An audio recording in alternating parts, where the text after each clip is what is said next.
Hey guys, tonight we drift back into the misty past along a muddy Roman road, slick with rain and regret. The kind of road where your feet squelch with every step your pack rubs raw against your shoulders, and the smell of sheep dung mixes with damp leather and roasted barley. You're tired. Not the poetic kind of tired, more the why did I join the army for this kind of tired. A steady drizzle had been falling for hours now, and your cloak, despite its military-issued bravado, has given up. Water has soaked through everything. The Gallic countryside stretches ahead, all muted greens and browns interrupted only by the occasional crooked tree or stone marker whose meaning was lost centuries ago. So before you get comfortable, take a moment to like the video and subscribe, but only if you genuinely enjoy what I do here.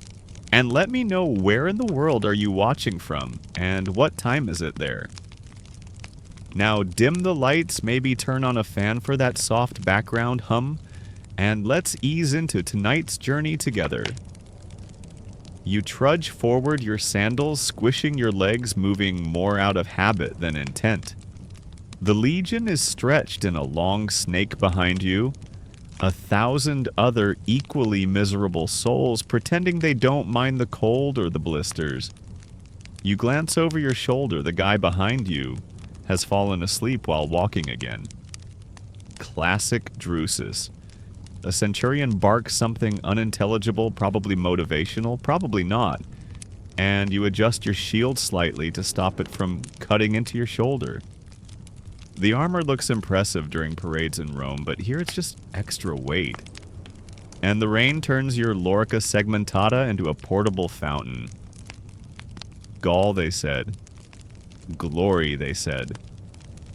You remember the recruiter's pitch. The toga, the smile, the promise of land. He probably owns 3 villas now selling dreams like olive oil. What they didn't mention was the endless walking. The cold mornings, the strange sounds at night that make even the bravest men roll closer to the fire. And the food gods, the food. Ever eaten barley gruel 6 days in a row? You start naming the lumps. That one, Gaius. He betrayed you yesterday by being mostly stone. Somewhere up ahead, a trumpet echoes just one long note, like the sigh of a tired empire. You don't speed up. You've learned that urgency only leads to disappointment. Still, your ears perk up. Trumpets mean changes. And in the military, change usually involves either fighting or digging. On the edge of the forest, you spot a few locals watching from a distance. Children, maybe, or very short druids. They vanish into the trees before you can be sure. The rain shifts to mist hovering around the earth like uncertain spirits. The road turns and suddenly the land opens. Fields stretch out interrupted by ancient stones and low hedges. You can almost hear your boots sigh with relief, flat ground. The kind you might almost call friendly, if not for the ominous black smoke spiraling in the distance. The village you're heading toward is barely visible through the haze. That's your destination. Probably. No one tells you much. Orders trickle down slower than the rain. All you know is to follow the man in front of you and hope the guy behind you doesn't pass out into your back. An old soldier mutters a joke about Gaul being Rome's soggy basement. You chuckle. It's not funny, but it helps. Even the centurion smirks. For a moment, the grim slog feels tolerable. Then your foot hits something soft, too soft. You look down. A rabbit.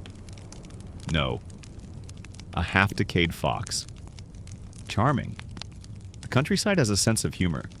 You wipe your sandal on a bush and keep walking. You think of home briefly. Of your mother's garden. Of your cousin's ridiculous hair. Of the girl from the insulae who used to wink at you when no one was looking. She married a potter. You wonder if he still smells like clay and sour grapes. The air thickens as you near the village. It's too quiet. The kind of quiet that makes you reflexively tighten your grip on your gladius.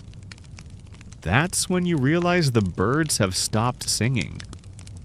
Historians still argue whether Roman soldiers developed a sixth sense for danger, or if they were just very good at reading bird patterns.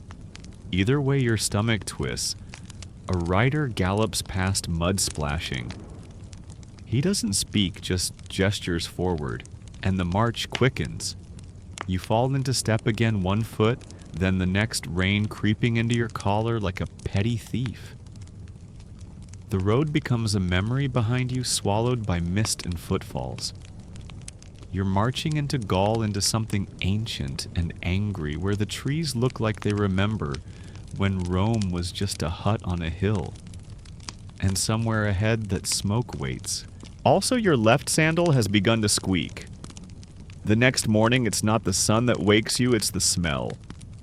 A thick stew of wet wool-scorched wood stale wine and a dash of horse sweat. The army breathes in rhythm thousands of lungs, filling and emptying beneath damp tents and drooping banners. You sit up, bones creaking, spine popping, and consider pretending to be dead just for the extra hour of sleep. But the trumpet blares again, and duty is a relentless nag. You swing your legs over boots, squelch against the soft earth, and you begin the ritual, rubbing raw shoulders, wincing at yesterday's blisters, muttering something unrepeatable to Mars under your breath. Today you're back on the road, but there's a rhythm now, an old one carried by centurions and conscripts alike. It's in the beat of hobnailed sandals striking stone, in the dry thump of shields against thighs, in the grunted marching songs half swallowed by the wind. Someone in the rear starts one. Oh, Lucius had a sister fair who kissed a Gaul and lost her hair. You snort. It's lewd off key and deeply infectious. Soon the ranks echo with mismatched verses, the kind that make the officers roll their eyes, but don't stop, because even Rome knew that a half-sung joke could march a tired man 10 extra miles. Blisters bloom across your heel like unwelcome flowers. You count steps to distract yourself. At 2,000, the road slopes slightly and the trees begin again. Gaul's forests are not friendly. They whisper.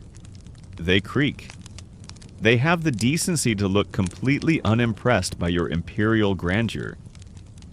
The guy next to you, Marcus Small Nose Big Opinions, tells you a story about a Gallic druid who cursed a Roman latrine, causing everyone who used it to speak only in goat sounds.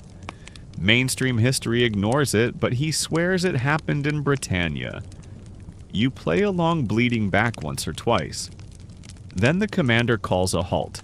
The column stumbles to stillness, some grateful others groaning. You use the brake to check your gear. Your shield's dented from yesterday's minor engagement, which actually featured more screaming than strategy. Your gladius needs sharpening. Your helmet smells like feet. A runner delivers news scouts spotted signs of a nearby settlement. Likely small, possibly abandoned.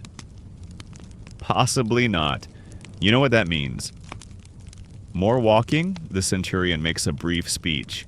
He tries to inspire. He mostly manages to remind everyone that he once served with Caesar's cousin. At least twice. Still, orders are orders. And so you trudge on, leaving footprints in churned mud already shaped by 1,000 before you.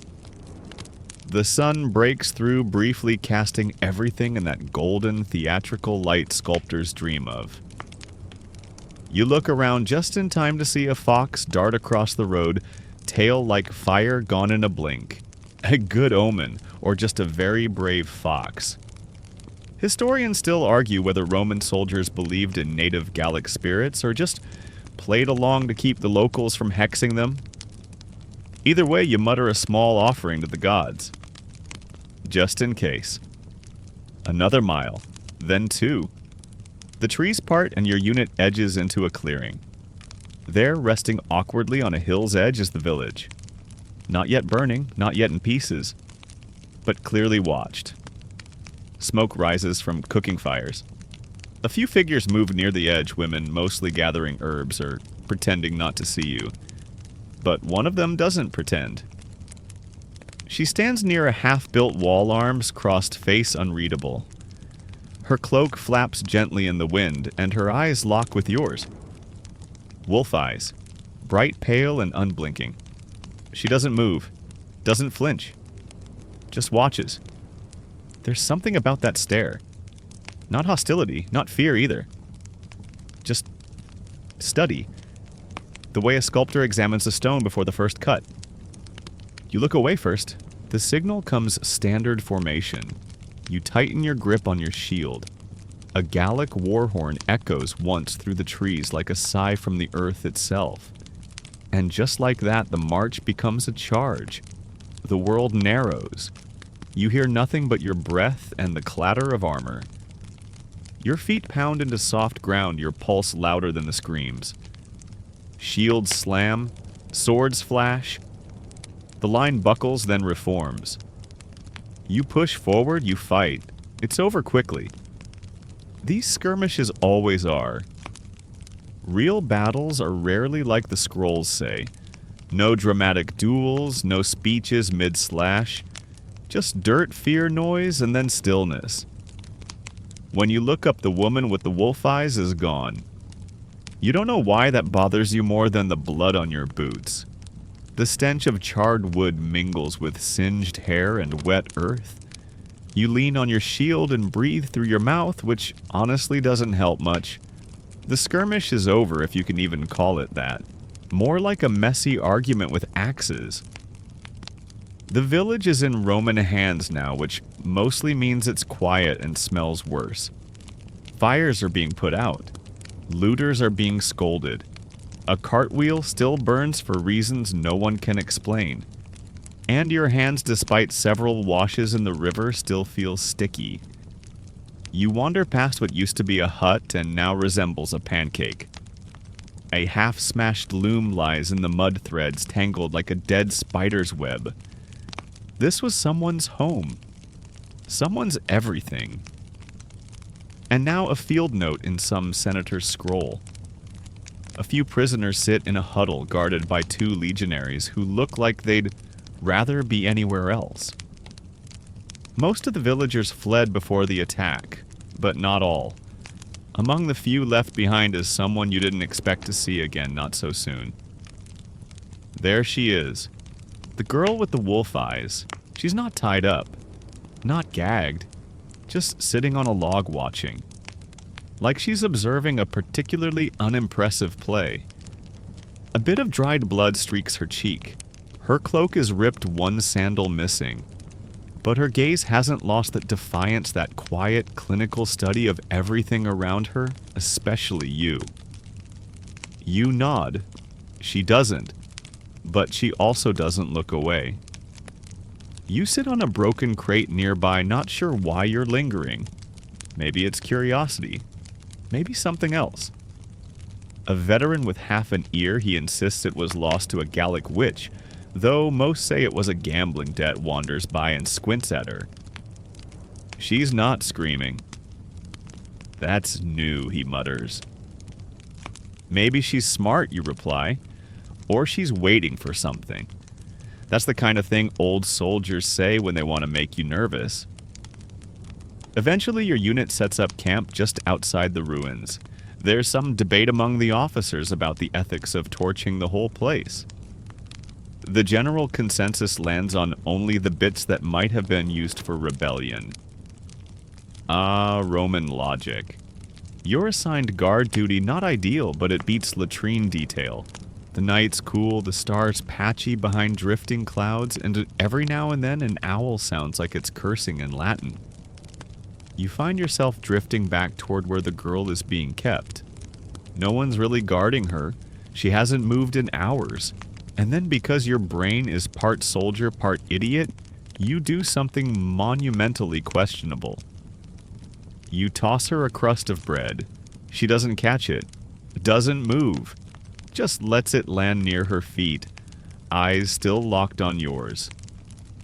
Then, without a word, she breaks it in two and eats one half.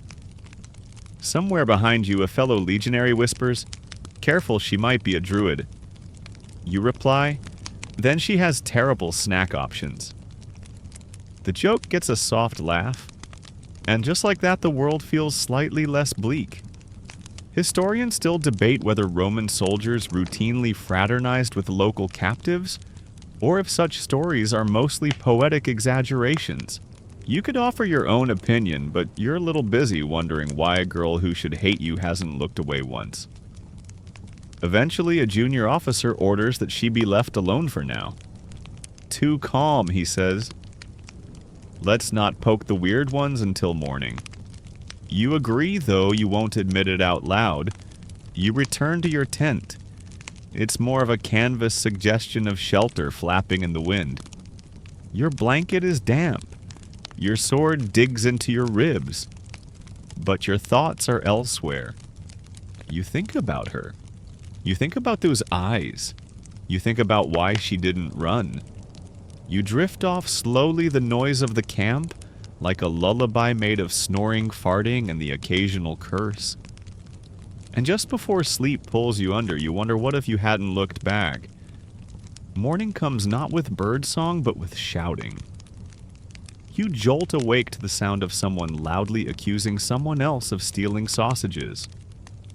Classic Roman drama. You blink up at a pale sky, your back aching from the rocky ground, and wonder if your spine is fused into the shape of your shield. Probably. The camp stirs like an irritated beast. Armor clanks, orders are barked. Someone's already boiling onions. Why onions this early? You sit up and check your sword more out of habit than worry. Nothing seems to be on fire yet. Progress? She's still there. The girl, sitting by the same log. A different legionary is nearby, pretending not to glance at her every 2 minutes. You get the sense she hasn't spoken a single word since last night. Not to anyone, which in a place full of bored soldiers is the quickest way to become a living mystery. You stroll over casually, pretending you're looking for firewood. She watches you approach, but her face doesn't change. You hold out a piece of dried fig. She takes it this time silently. "Still not talking, you ask?" She chews slowly, then shrugs. You point at yourself. Roman idiot. That gets the tiniest flicker of amusement at the corner of her mouth. Barely there. You feel like you just won a game no one else knew was being played. Someone calls for a work crew. Apparently this new camp needs a latrine dug. A few unlucky souls groan and start collecting shovels. You get assigned perimeter patrol instead. It's not glamorous, but it gets you out of earshot of the sausage dispute, which has now escalated into accusations of sorcery. The land around the village is oddly beautiful in that rugged, forgotten way. Wildflowers push up from cracked stones. Tiny birds zip through the trees like they're late for something. And the air smells faintly of wet pine and iron. You find yourself circling back toward the girl again during your patrol, which is probably not the most efficient route, but no one seems to notice. Later that afternoon, the centurion holds a speech beside the fire pit. He's trying to sound victorious, but it comes out more like a father giving a half-hearted lecture after catching his kids throwing olives.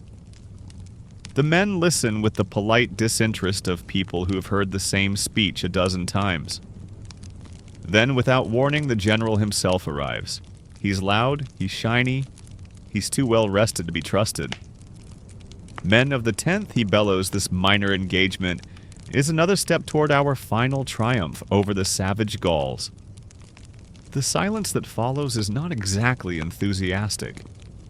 One soldier coughs. Another quietly drops a pebble into his wine cup.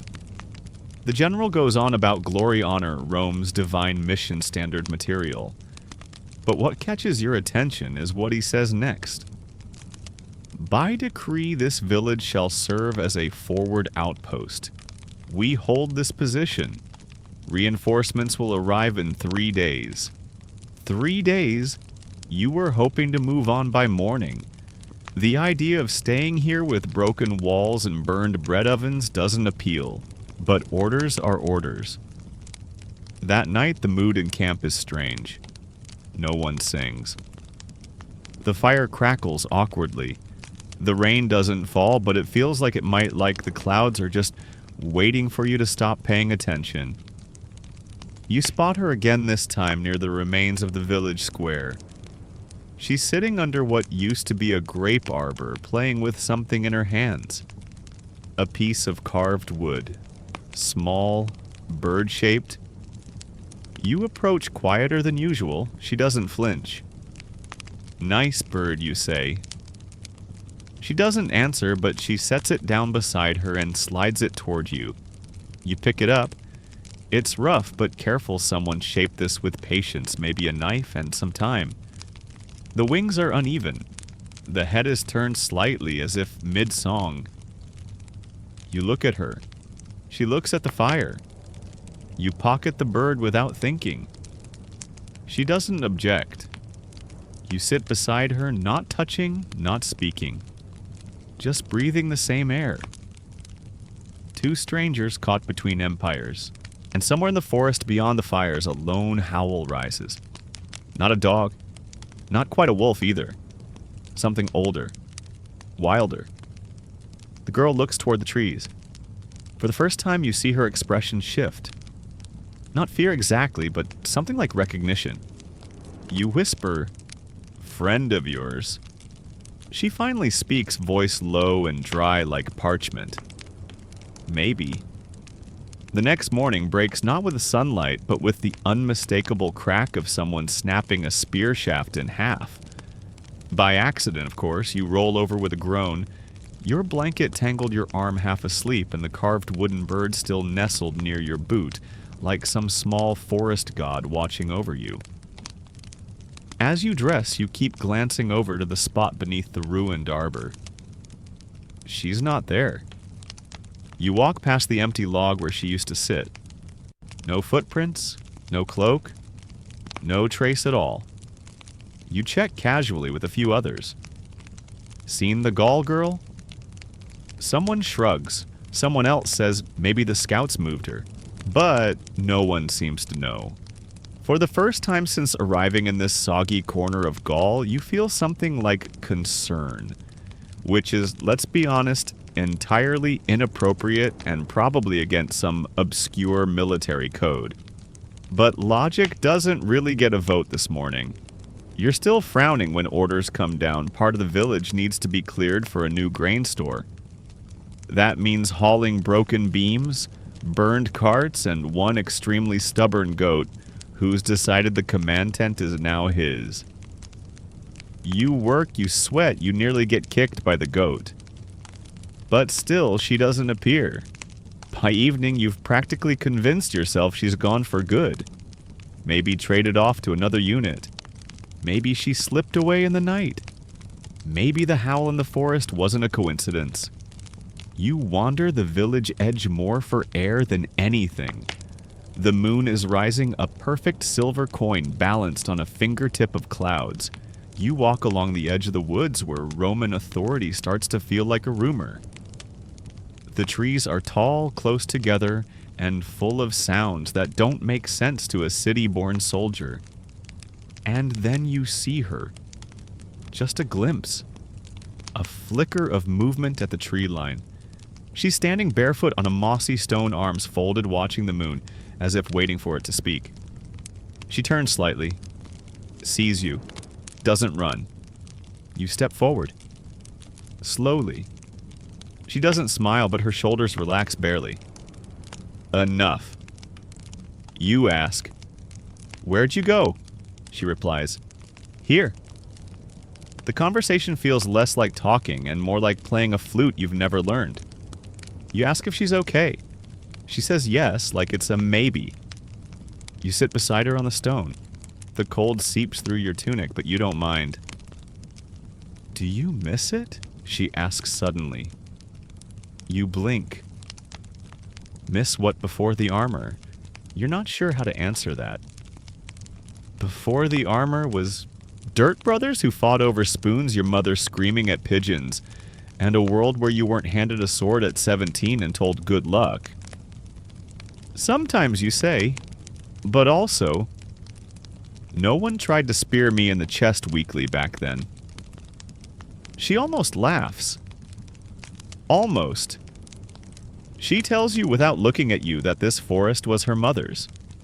Not in the legal sense, of course, but in the deep unspoken way some people claim places. They used to gather herbs, she says, and pretend the owls were messengers. From who? She shrugs. That part changed depending on who was sick. You sit together silent for a while. The moon rises higher and the chill sets in. You pull your cloak tighter, offer to share it. She declines. You reach into your satchel and pull out a small waxed packet, a few dried berries left over from your last rations. You offer them. She takes one. You Romans eat strange things, she murmurs. Says the girl who once drank something green and foaming. It was moss tea. It was a curse in a cup. That earns a real laugh. Soft surprised. You store that sound like treasure. Historians still argue whether Gauls and Romans ever shared peaceful nights like this outside of treaties and politics. But if they didn't, they should have. Because this one feels real. Suddenly she stands. Tomorrow your general will send men to the hills, she says. You nod. That rumor's been floating around camp for days. They won't come back, she adds simply. You frown. Why? There are places, she says, where Rome does not belong. You study her face. No fear, just certainty. Tell them you offer. They won't listen, she says. They never do. She turns and walks back into the trees without another word. The shadows swallow her. You sit there for a while, holding the last berry between your fingers. Then, slowly, you get up and make your way back toward camp. The goat has finally been evicted from the command tent. Small victories. The next day dawns with a soft fog curling through the trees, dampening sound and cloaking everything in a silvery hush. It's the kind of morning where your breath looks more alive than you feel, and no one talks above a whisper. Even the loudest centurions tread lightly as if the forest might overhear them. The general, of course, is immune to subtlety. He stands by the makeshift map table, gesturing dramatically at a set of hill symbols, scrawled with too much charcoal and confidence. This is where the rebel bands are hiding, he declares, stabbing the waxed tablet like it owes him money. We strike at dawn. That's tomorrow, not next month. Questions. No one speaks. Excellent. Volunteers will be chosen. You'll march light and fast. Don't worry, we'll sing songs of your victory, assuming you live long enough to hear them. You exchange a glance with Marcus, who raises one eyebrow in the universal language of, well, that's deeply ominous. Back at your tent, you think of her words again. They won't come back. You don't know how she knew, or what exactly she meant, but you've seen enough to know that when a Gallic girl with wolf eyes gives a warning, you listen even if you're not quite sure what to do with it. Later, while sharpening your blade by the fire, you notice something tucked inside your satchel. It wasn't there this morning, it's the wooden bird. But it's different now. Its wings are painted faint streaks of blue and white. Barely there, like they were brushed on by a fingertip dipped in moonlight. There's no note. No sign. Just the bird staring upward with its crooked little beak wings outstretched. You tuck it into your armor near your heart, because where else would it go? That afternoon you're put on patrol duty again, east perimeter. The same direction the scouts disappeared 2 nights ago. You're not supposed to talk about it. Officially, they're delayed. But no one delays in Gaul unless they've been turned into fertilizer. You pass the old arbor again. Empty. You pass the tree line.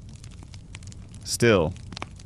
You stop by a low ridge where the grass grows too thick and the wind refuses to blow. There's a feeling there. Not quite fear. More like being watched by something very old that doesn't like interruptions. A pair of soldiers approach with hunting gear. They joke about finding deer, but their eyes scan the woods like they expect the trees to bite back. Think the girl was telling the truth, one asks quietly when the others move on. You nod. I think she wasn't trying to scare us. He spits. Then why stay here? You shrug. Same reason Rome keeps marching. Habit. Historians still debate whether Roman expansion into the Gallic interior was driven by military necessity or pure stubborn pride. You suspect it was both, like most things the empire does. At sunset, a feast is declared. Well, feast by military standards, which means 2 extra spoonfuls of lentils and a slightly less rancid cheese. You eat beside Marcus, who's still convinced the goat is plotting revenge. Can goats hold grudges? He asks seriously. You nod. The Etruscans believed they could carry curses. Etruscans believed everything carried curses. Fair. As darkness falls, the mood shifts again. Fires burn lower. Laughter fades. And you feel the quiet returning thicker this time, like the earth is holding its breath. You walk once more toward the forest's edge. You don't expect to see her, but you do. She's standing beneath the same tree arms folded as if she hasn't moved in hours. This time she speaks first. Tomorrow she says you'll be sent with them. You nod. I guessed. She walks forward just a little and reaches into her cloak.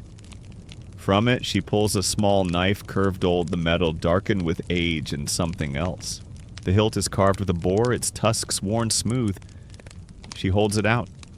For luck, she says. You hesitate. Is it cursed? Probably. You take it anyway. Your fingers brush, just for a second. The moment hangs there, suspended in a silence more meaningful than anything either of you could say. You tuck the blade beside the bird, hidden but close. She steps back. When the trees go quiet, she says, "Don't run. Just lie still." That's very specific advice. She shrugs. Better than a curse. You manage half a smile. I'll try to remember that. She turns and vanishes into the woods again. No dramatic exit, no farewell. Just gone. You stand there for a long time, long after the moon climbs high and the fires back at camp burn down to embers. Eventually, you walk back slow and thoughtful, the boar blade heavy at your side. Tomorrow, you march into the hills. But tonight, you dream of wolves that don't howl and trees that speak in riddles. The hills are waiting. You rise before dawn, half-dressed and fully dreading what's next. Your armor feels colder than usual. Your breath fogs in the air like smoke from a dying fire. The sky hasn't decided what color it wants to be yet, just a pale smear behind the dark ridgelines of Gaul. You're handed a ration and a new shield. This one still smells like sap. Someone carved a crude sun on the inside, probably hoping for divine protection. You consider drawing a tiny bird next to it, but decide against it. Better to keep that part hidden. The general's chosen 20 men for this detachment. You're one of them. Of course you are. You try not to read into that. Too late. Marcus jogs up beside you, still fastening his breastplate. Did you sleep? You shake your head. Did you like a terrified rock? He grins. So who cursed us this time? You glance toward the woods. Ah, he says. Her. You march light. No tents, no carts. Just weapons cloaks and whatever courage can be sewn into boots. The trail into the hills starts gently, then steepens fast. Loose gravel, slippery moss, and trees that grow too close together like they're trying to keep secrets. The silence deepens with every step. First the birds stop, then the wind. Then even the sound of your own thoughts feels too loud. You remember her words? When the trees go quiet, don't run. Well, that moment has arrived. Your party spreads out cautious but too confident. After all, this is just a scouting mission, right? Just rebels with old swords and worse hygiene. That's the assumption, the first mistake. You reach a clearing after 2 hours. It's circular. Too perfect. Like something carved, not grown. Everyone stops. One soldier mutters, "This isn't right," another adds, "There are no animal tracks." You look down, he's right. No deer prints, no fox, not even birds. It's like nothing ever walks here. Then, without warning, the woods roar. Not with voices, not with drums. With something else. Wind, earth, no. It's the sound of the absence of sound being shattered. The kind of noise that makes your spine freeze and your hand forget how to hold a sword. Figures rush the clearing. Not many, but fast. Fast like they have lived in these woods for centuries. Their cloaks blend into bark. Their faces are painted with spirals and lines that move if you stare too long. You raise your shield, it cracks. You swing your gladius, you miss. A blur slams into you, knocking the breath from your lungs. You hit the ground hard, the wind punched out of your ears, ringing, and then silence again. Except for one voice. Hers. You don't know how you hear it, but you do. Lie still. So you do. Even as boots pound nearby. Even as someone screams your name. Even as the forest feels alive and angry and ancient. You lie still. Eventually, the world calms. When you open your eyes, the clearing is empty. Gone. All of it. No Marcus, no rebels. Just broken leaves and crushed earth. Your shield is splintered. Your gladius missing. But your heart is still beating. Barely. You stagger to your feet, vision blurry limbs trembling. Something wet trickles down your temple. Blood or sweat. You don't check. You stumble back toward camp. Somehow, hours pass, maybe more. The sun is behind the hills now. Shadows stretch long. By the time you reach the outskirts of camp, only a few soldiers are left. They look up. Eyes widen. "Thought you were dead," one says. You don't answer. You walk straight to your tent. Sit down. And finally pull the carved wooden bird from your armor. It's warm. It shouldn't be. Historians still argue whether small tokens like this held real spiritual power, or were simply symbols of connection, little charms of memory in a brutal world. But tonight, you believe in it. Because you're the only one who came back. And maybe it wasn't luck. The news spread slowly like cold water down the spine of the camp. 18 men went up the hill. Only one came back. The general doesn't look at you when he asks for a report. He just stares at the map, like it personally betrayed him. You give him the version that makes sense: ambush, terrain disadvantage, poor visibility. You don't mention the clearing that felt like a wound in the forest. You definitely don't mention the way time slipped sideways or the girl's voice in your head. That's not a conversation Roman officers enjoy. You're given 2 days rest, which in army terms means no patrols and a slightly less moldy blanket. You lie in your tent and listen to the mutters outside. Superstition spreads faster than plague. Some think the rebels used dark magic. Others whisper about forest spirits, ancient ones woken by blood. You say nothing, but the wooden bird stays close. Always near. Sometimes under your pillow. Sometimes tucked behind your breastplate like a talisman. You've stopped questioning it. It's just there like a breath you forgot you were holding. By evening of the first day, the general makes an announcement. We're holding the village but avoiding the hills. New strategy, new fortifications, no more scouting missions. You're not surprised, but some men are angry. Not because of the lost soldiers, those are just numbers to some, but because fear smells like weakness and Rome hates the scent. You sit near the campfire that night, sharpening a replacement blade.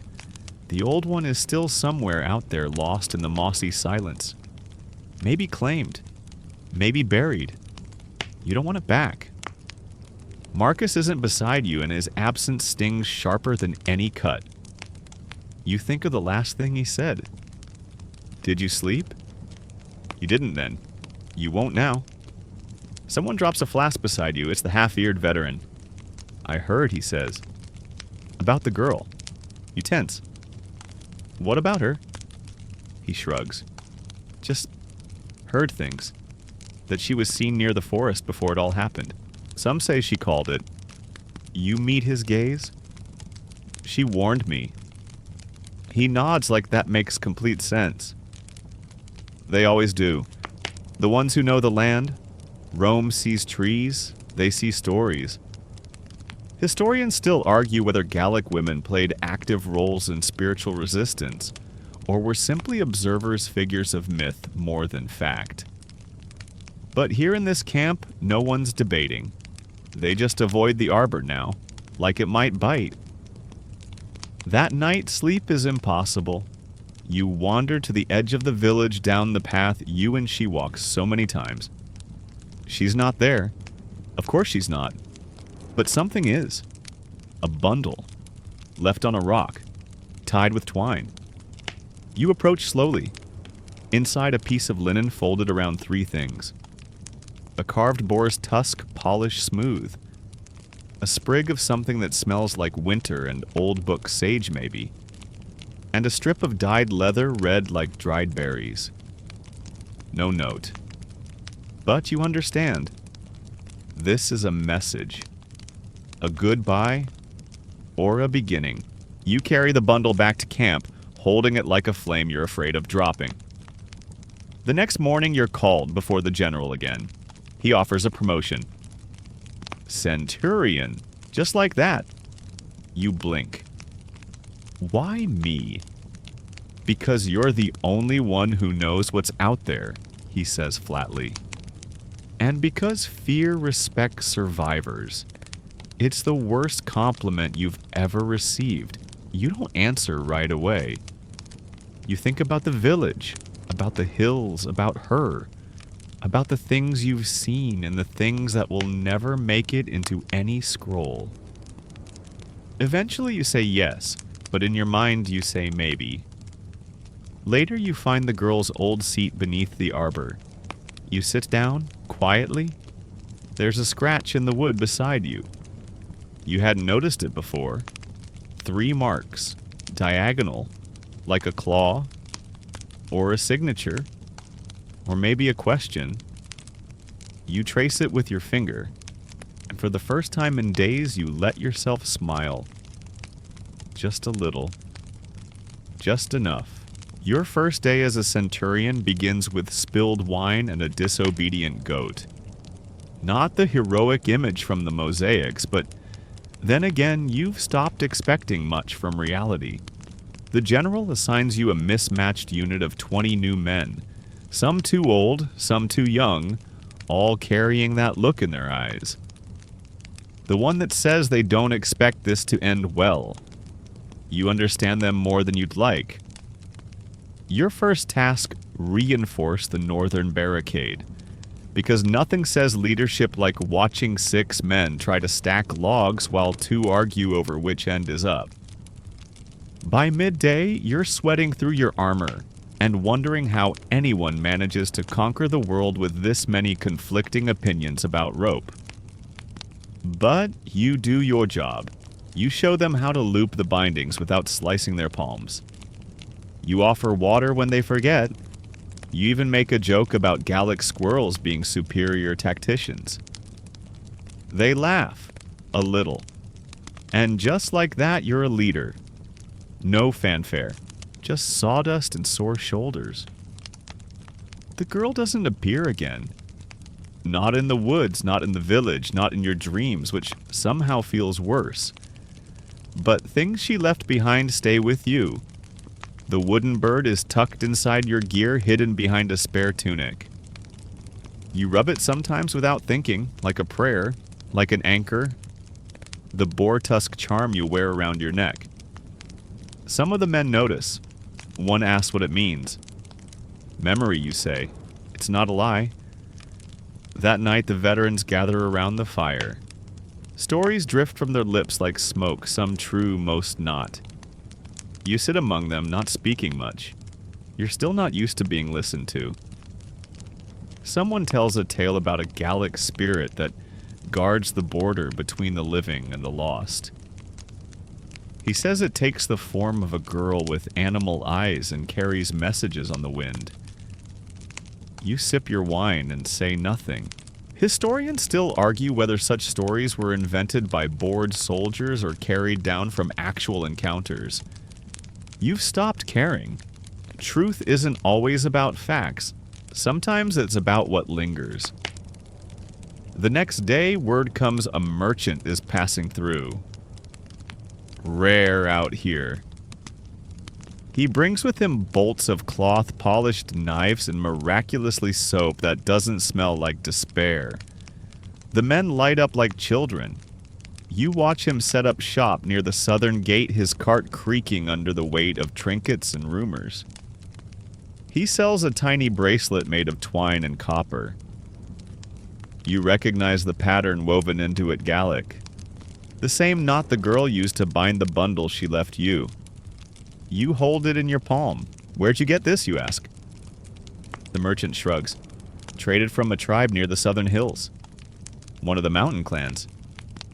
You nod. She say anything? He raises an eyebrow. Who?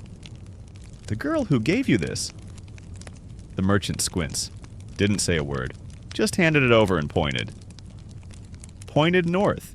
You buy the bracelet. Overpay, actually.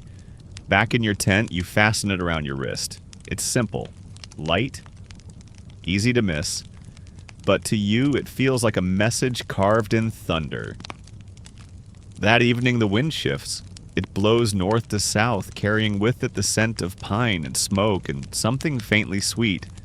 You step outside, eyes scanning the treetops, listening. Nothing. But your heart stirs anyway. Later, as you inspect the fortifications, you find a small wooden charm tied to the lowest rung of the ladder near the outer wall. It's shaped like a fox. Definitely wasn't there this morning. You smile, shake your head, and pocket it with the bird. Either your mind is unraveling in the most organized way possible, or someone is still watching, still caring, still sending signs. You stop asking if you're imagining it. The signs keep appearing, always small, always subtle, never enough to point to certainty. A spiral etched faintly in the bark of a tree. A braid of red grass tied to your saddle. A song whistled softly in the distance that matches the one she once hummed beside the fire. You keep them to yourself. The men already look at you like you've seen too much, which, to be fair, you have. There's a reverence in their eyes, the kind reserved for survivors and ghosts. You're not sure which you are yet. You lead well, though.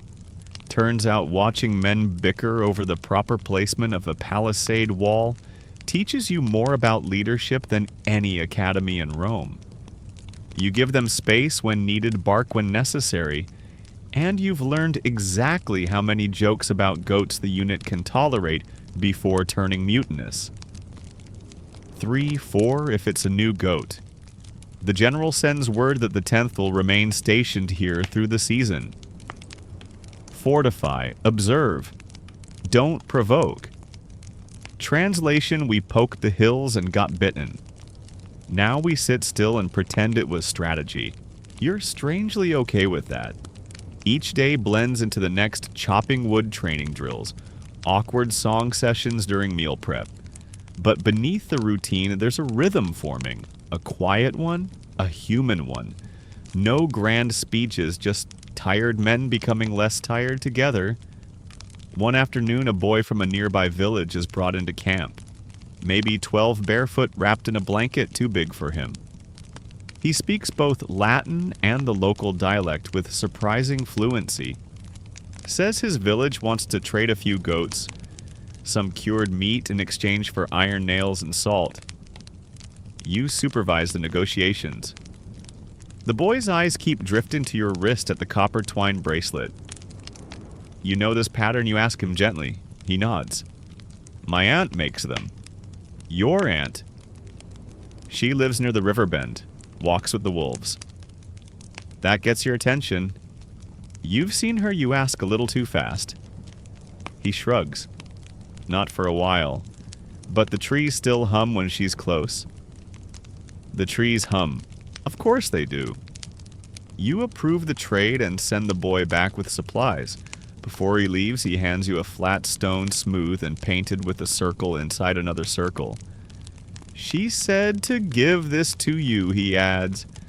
You swallow something tight in your throat. The men watch you turn the stone over in your hands. You say nothing. That night, sleep doesn't come easily. You walk the perimeter instead, the cool night wrapping around your shoulders like a heavy thought. You pass the old arbor, now mostly cleared. The wood still smells like her smoke herb's earth. You sit on the log where she once watched the moon and think of the first time she didn't run. How little she said. How much she meant. Historians still argue whether Roman soldiers truly fell in love during campaigns or simply sought comfort in foreign arms. You don't have a name for what this is. It doesn't need one. In the distance, you hear a rustle. Too steady for an animal. Too soft for a scout. You don't move. You don't speak. A flicker of movement in the trees. A shadow, a figure, then gone. But something flutters down caught in the wind. You step forward and catch at a single strip of red cloth, tied in a knot you know too well. It smells like sage. The trees don't hum. They whisper. And you whisper back, I see you. You return to your tent and place the red cloth beside the fox charm. The bracelet stays on your wrist. The bird near your heart. The tusk by your side. You are becoming a reliquary of memory, and you think she knows it. There's a saying among the older legionaries, the further from Rome you march, the louder your gods must shout to be heard. But here in Gaul, the shouting belongs to other spirits. It begins with a theft. Nothing grand, just a missing pouch of coins and a half-eaten wheel of cheese from the supply tent. Normally the sort of thing solved with a slap on the wrist and a few muttered curses about opportunistic recruits. But this time it turns strange fast. The thief doesn't return. He doesn't brag. He doesn't get drunk and flash his stolen prize. He just vanishes. The next morning his tunic is found hanging from a tree in the far edge of camp. Twisted, soaked in dew and tied in a knot that no one recognizes. The men murmur. A few make the sign against evil. One claims it's a druidic warning. Another says he saw an owl fly backward in the night. Which isn't physically possible, but no one challenges it. You examine the tunic in silence. There's no blood. No sign of struggle, just the knot. And inside the tunic's folded cloth, a single feather. White, soft, slightly curved. You know that shape. Not owl, not crow, swan. You pocket it carefully and order the area cleared. That evening the fires burn lower than usual. The normal banter is missing. Even the goat seems unsettled, refusing his usual post near the cook tent, and choosing instead to stare mournfully at a pine tree for 2 solid hours. By midnight, you're back at the arbor, sitting alone. She used to appear when the silence thickened like this. You whisper her name. Not out loud. Not exactly. Just the shape of it in your mouth. No reply. The air shifts, though. Warmer. You close your eyes. When you open them, something lies on the ground beside you. Not a person. A token. Another carved piece of wood, this one a crescent moon with a spiral etched in its center. You pick it up and feel the faint warmth that seems to come from nowhere. Historians still argue whether the Gauls used symbols like these to mark allies, lovers, or sacrifices. Some claim the spiral represents a soul. Others say it's simply a map to something deeper. You tuck it into your pouch with the rest of your quiet treasures. The next day, camp discipline begins to erode. A soldier is caught drawing symbols in the dirt circles, triangles, overlapping spirals. He says he saw them in a dream. Says a woman whispered them to him in a language he didn't understand but felt. The general has him flogged for disorder. But you notice something else. No blood falls during the punishment. Not a drop. Just red lines that refuse to bleed. That night, half the men don't sleep. You do. Not peacefully, but deeply. You dream of her. She stands in a river, waist-deep, face turned to the sky. Her air floats around her like ink in water. She hums the same tune she once did by the fire. In the dream, you ask, "Why now?" She answers, "Because Rome is listening." You wake before dawn. There's a feather at your feet. Same shape. Same curve. You don't tell anyone. Instead, you call for extra guards to be posted. You inspect the camp boundaries. You double the patrols, but do it gently, more as a suggestion than a command. You feel the mood taut like a bowstring. And yet beneath the tension, something else brews. Understanding. They don't speak her name. Most don't even know it. But they begin leaving small things at the forest's edge. Smooth stones, braided grass, broken arrowheads. Nothing dramatic, just offerings. Hopes, maybe. Apologies. And the forest responds. No more vanishings, no more omens. Just windbird song and the distant sound of a river humming. The general grumbles about superstition. Calls it weakness. You call it respect. One night, a scout returns with news of a distant Gallic tribe that wishes to negotiate.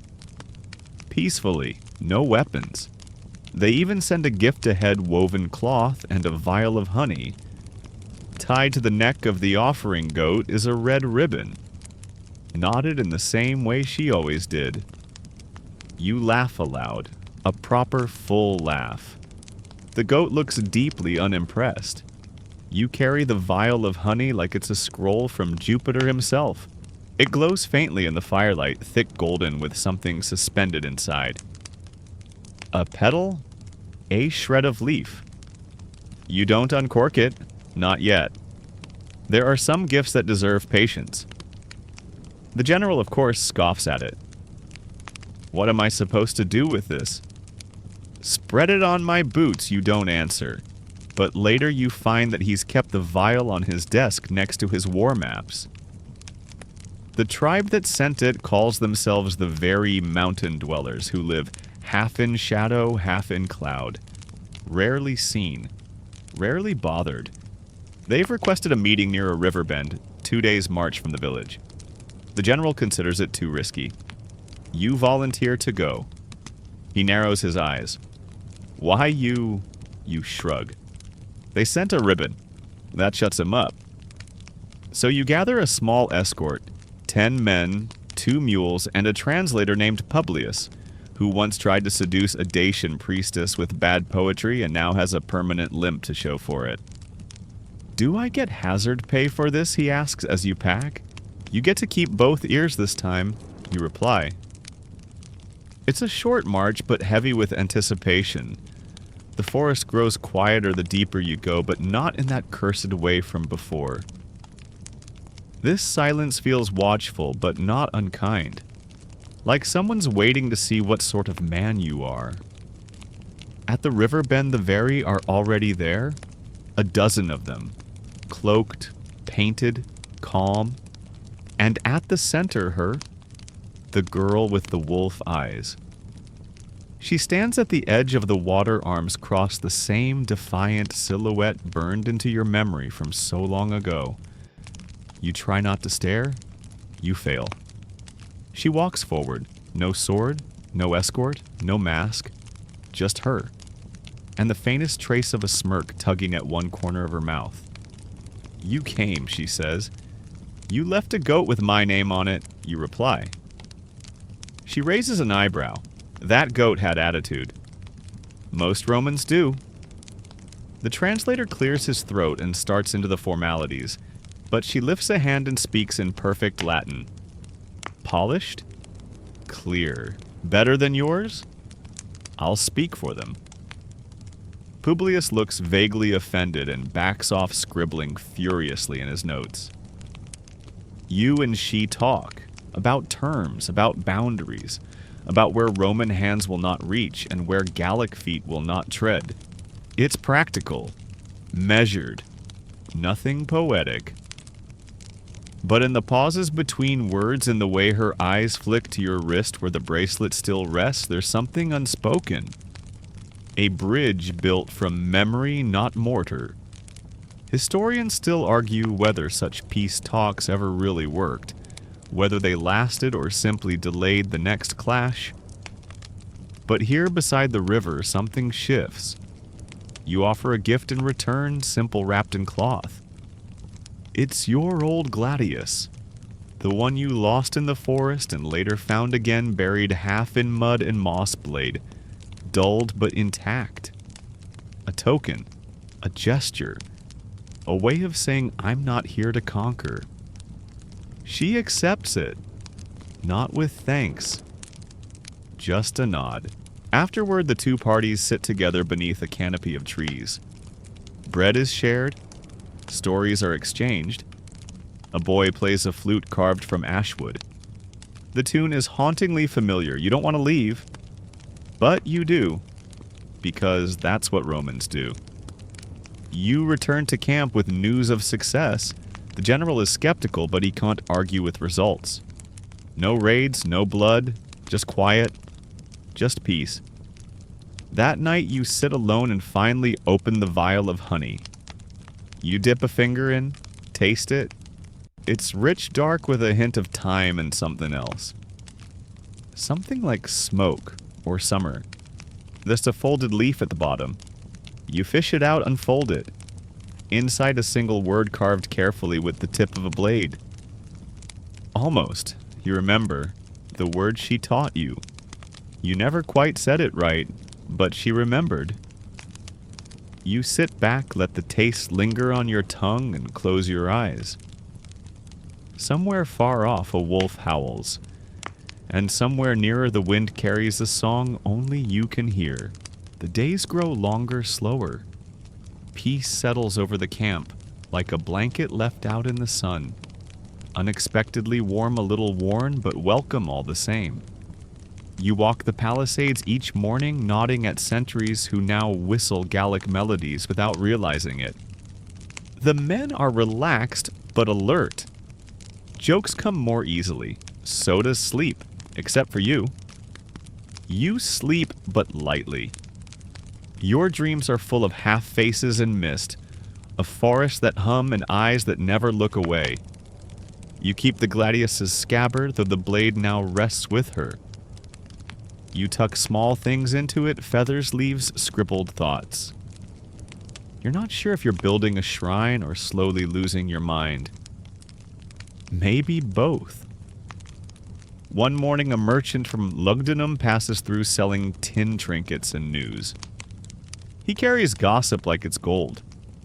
Over stale wine, he casually mentions that a new road is being planned, one that would cut through the nearby hills. You freeze. What hills, you ask? He shows you a crude map. The road will slice directly through the Varese land. You feel the blood drain from your face. Back at camp, you request an audience with the general. He waves you in between bites of roasted chestnuts in a story about how he once insulted a senator using only vegetable metaphors. I need to speak with you about the new road, you say. He raises an eyebrow. Ah, yes, progress. You speak plainly. You remind him of the peace treaty, of the border stones placed with care, of the river bend where bread was broken. He chews, swallows, waves a hand. Yes, yes. But that wasn't official, was it? No seal. No Senate decree?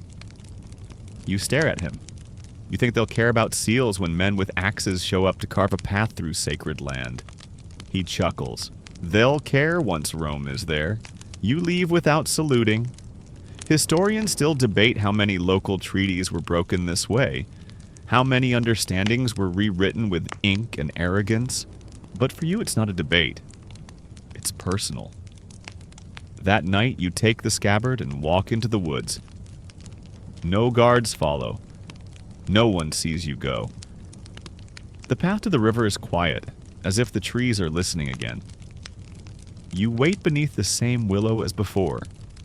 You don't call out, just sit and listen, and hope. She arrives before midnight. No sound, just presence. You heard you ask.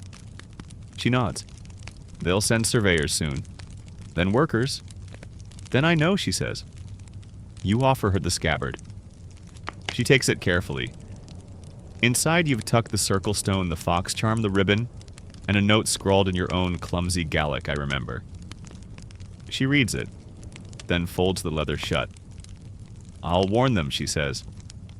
They won't fight, not yet, but they'll move. The forest stretches further north.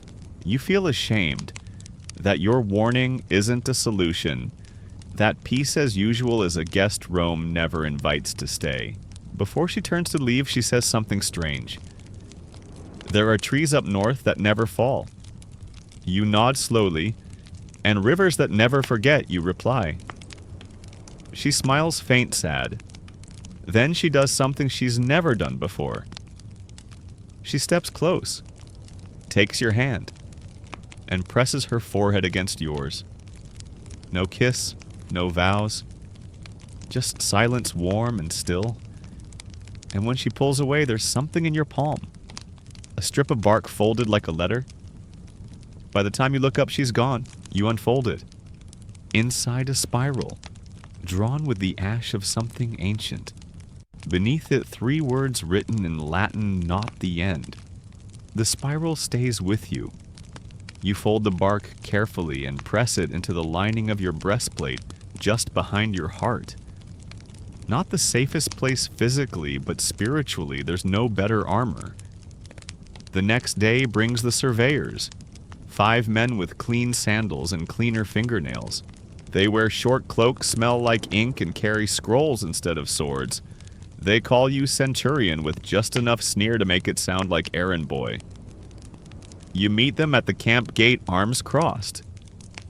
We'll be marking through the central ridge, the leader says. Should be a 3-day job unless the locals throw another tantrum. Your fingers twitch toward your hilt, but you resist. I'll assign you an escort, you reply, voice even. Unnecessary. We're not children. Exactly why you need one. Historians still argue whether Rome's engineers were brave or just profoundly bad at reading the room. Either way, these men don't know the hills. They see terrain, not memory. You send 5 soldiers with them, trusted ones. Men who remember the silence of the cursed clearing. You tell them to keep the surveyors safe, but you don't define what safe means. For the next 3 days, you wait. Sleep doesn't come. You lie awake listening for hoofbeats or horns or worse. On the 3rd evening, they return. All 5 surveyors, unharmed, but silent, pale. They refuse to speak of what happened. One packs his belongings that night and leaves without requesting a transfer. Another offers you his wine ration and whispers, "Tell your forest girl thank you. You never asked if she would intervene." You realize now you didn't need to. The general naturally is furious. "Superstitious nonsense," he growls. "I'll write to the Senate. Get a proper detachment sent." You don't argue. You nod salute, leave the tent. But that night you find a crude sign hammered into the main post of the southern wall. A perfect spiral drawn in red clay. And below it, "Not your land." You order it left untouched. The men obey. Something has changed among them. No one says it. But fewer spit when speaking of the Varie. More carry charms made of wood and bone. A few learn to hum her tune. You even hear a Gallic phrase whispered before meals for what still watches. One morning, Publius the translator approaches you with a scroll. It's a poem, he explains, from the Varii. You raise an eyebrow. You've made peace and received fan mail, he grins. They're more civilized than we are. The poem is short. 6 lines, it speaks of a soldier with a heart made of leaves, of a bird that never flies away, of a promise etched in bark.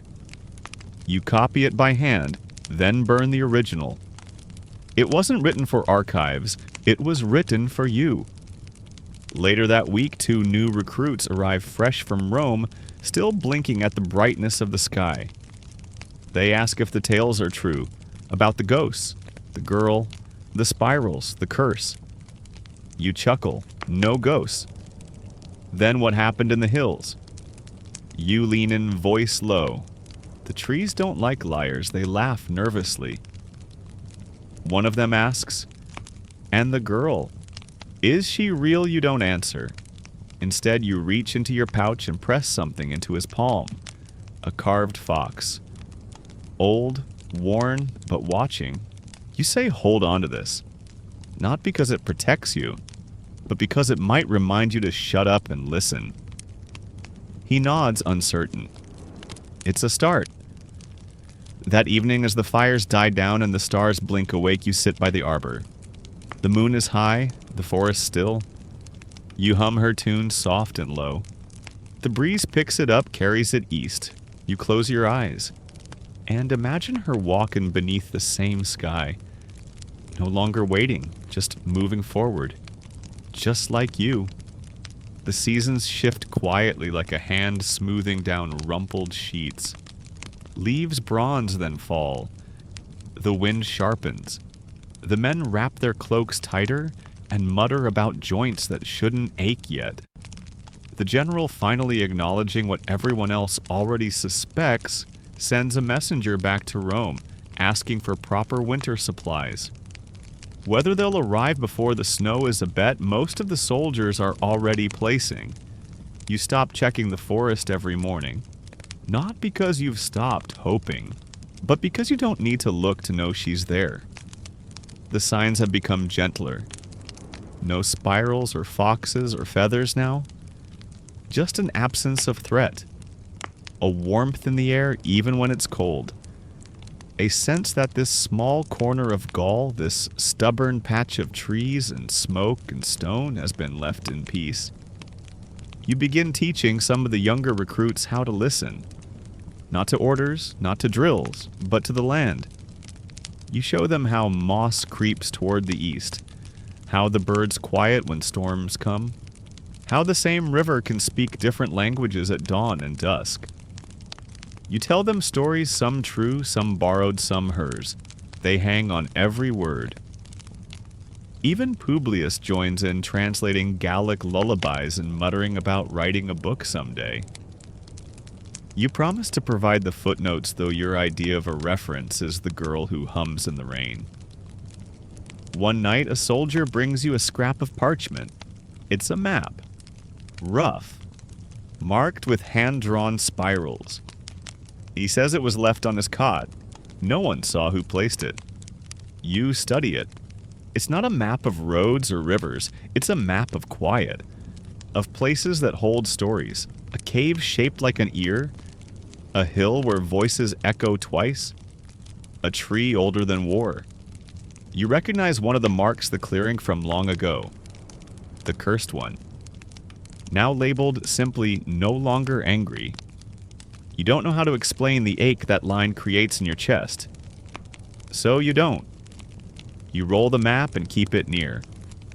Later that week, you find a girl in camp. Not the girl, but a child. Gallic, maybe 10. Wild hair, steady eyes. She stares at you like you're the one out of place.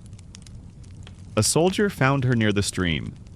Says she was gathering moss, singing to herself. She spoke no Latin, just handed him a stone shaped like a teardrop, and walked into the camp like she belonged. You approach her carefully. She watches you. You kneel. In halting Gallic, you say, "Do you have a message?" She nods once, then points to your chest. You freeze. She taps your heart gently, then holds out a strand of red thread. You take it. Before you can speak, she turns and walks away out the gate into the woods. The guards part without asking why. You stare at the thread. Same knot. Same color. Slightly frayed at the end. Historians still argue whether threads were used in Gallic culture as charms, warnings, or language. You no longer care which is true. You braid it into the bracelet already on your wrist. Now it feels complete. That night, the stars are closer than usual. Or maybe your eyes have just learned how to see again. You lie awake in your tent arms behind your head, listening to the breeze rustle through the reeds. And then faintly a hum. Not a voice. Not exactly. But music. The same lullaby. And this time it's not in your memory. You smile. And for the first time in weeks, you fall asleep without a sword nearby. Because you know you're being watched. And this time it's not by danger. It's by someone who still remembers almost. Winter comes softly like a guest who doesn't knock, but somehow ends up seated at every fire. The snow doesn't fall all at once. It arrives in whispers, dustings on tent flaps, lace across horse tracks, a shimmer on your armor like frost spun from breath. The men curse it at first, then accept it, the way all soldiers accept discomfort by naming it something stupid, and complaining about it with reverence. You lead patrols still, though the paths grow narrower and the forest thicker with silence. It no longer frightens you. If anything, it feels respectful, like the woods have made peace with your footsteps. One morning you find a trail of birdseed arranged in a spiral near the edge of camp. Not military issue. You're almost sure it wasn't one of the men, unless someone's developed a hobby for subversive seed art. You follow it for 10 paces before it ends in nothing. No prints, no message. Still, you feel seen. You've started keeping a journal, if only to empty your mind of memories too sharp for sleep. You don't write names, you don't describe her, you just write down what was, and what almost was. You've filled 3 scrolls. Publius borrows them sometimes, pretends it's for linguistic research, but you catch him wiping his eyes once. He mumbles something about the Vari being better poets than they deserve. The general remains indifferent to all of it. He rarely leaves his tent now. His voice, once bombastic and irritating, has gone thin and quiet. He drinks too much, mumbles about roads not built and promotions not granted. You suspect he'll be recalled come spring, replaced by someone younger, hungrier, less haunted. You won't miss him. One evening a messenger arrives from the south, a weather-worn man with the eyes of someone who's seen too many mountains. He brings orders sealed with red wax and a bag of chestnuts from your cousin. You crack the seal. The scroll is brief, Rome, thanks you. Your commission is extended. You are to remain in Gaul indefinitely as peacekeeper observer and potential governor should the region continue to demonstrate civility. You snort. Civility. Rome's favorite word when it doesn't want to say obedience. The messenger adds that your presence has become symbolically stabilizing. You're not sure if that means respected or just familiar, but either way, you're not leaving. Not now. Not ever if you can help it. That night a feast is held. Nothing elaborate, just meat cooked through dried fruit soaked in watered wine and stories shared under thick wool blankets. Someone sings a song in the Very dialect. Others try to join in with disastrous results. But the laughter is real. You step away from the fire, find your old seat beneath the arbor. Snow dusts the beam beside you. There's a mark on it. A fresh spiral drawn with ash and honey. You don't touch it. You just sit beside it like an old friend. The moon is full. The sky so clear it feels painted. And then you hear her. Footsteps. Bare but sure. You don't turn immediately. You just say, still drawing spirals. She replies, you still keeping goats out of tents. You look up. She's standing there, cloaked eyes, steady face, softer than before. She looks older, but not in years. In calm. She holds something in her hands. A pouch. She sits beside you and opens it. Inside dried lavender, 2 small stones, and the carved bird you thought you lost months ago. I found it, she says. Near the river. You take it gently. I thought it was gone. Some things don't leave, she replies. You sit in silence. Then she says, they'll ask you to change things. Make this place more like Rome. You nod. They already are. She turns to you, and what will you say? You think of scrolls and generals and boots on sacred ground. Then you look at her. I'll say no. No drama, no speeches. Just truth. She leans back against the wood, closes her eyes. For now, she says that's enough. The wind rustles the snow from the arbor above, and it falls gently across her shoulders. She doesn't brush it off, and neither do you. The snow thickens by morning, blanketing the camp in silence so complete even the firewood seems hesitant to crackle. You wake to find everything transformed tents rounded with frost spears frosted at their tips like they've been dipped in stars.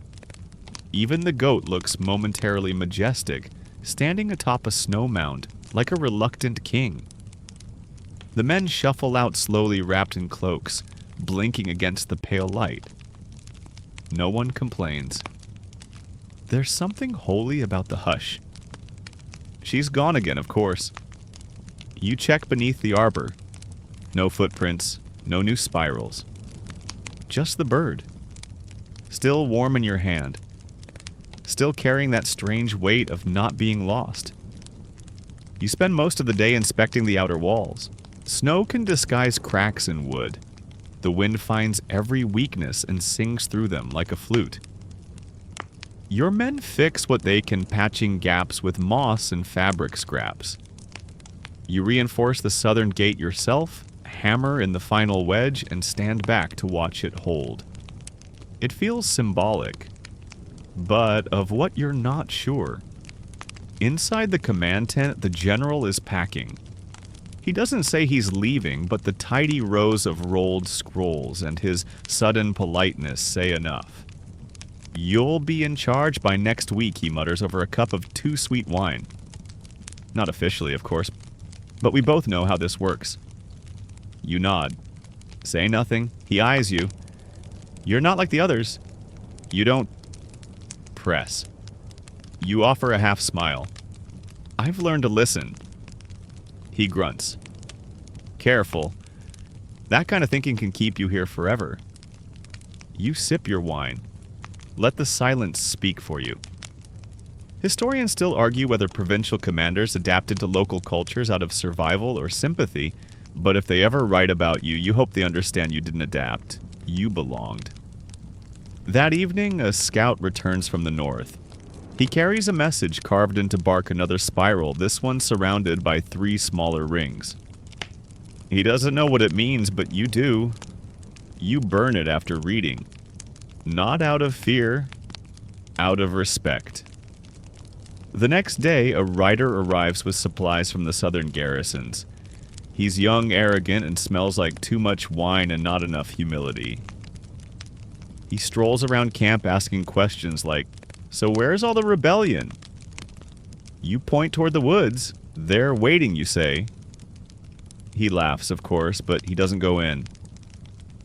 That night, you find a bundle beside your bedroll, tied with red thread. Inside a small loaf of dark bread, a scrap of gray linen, and a sliver of obsidian shaped like a flame.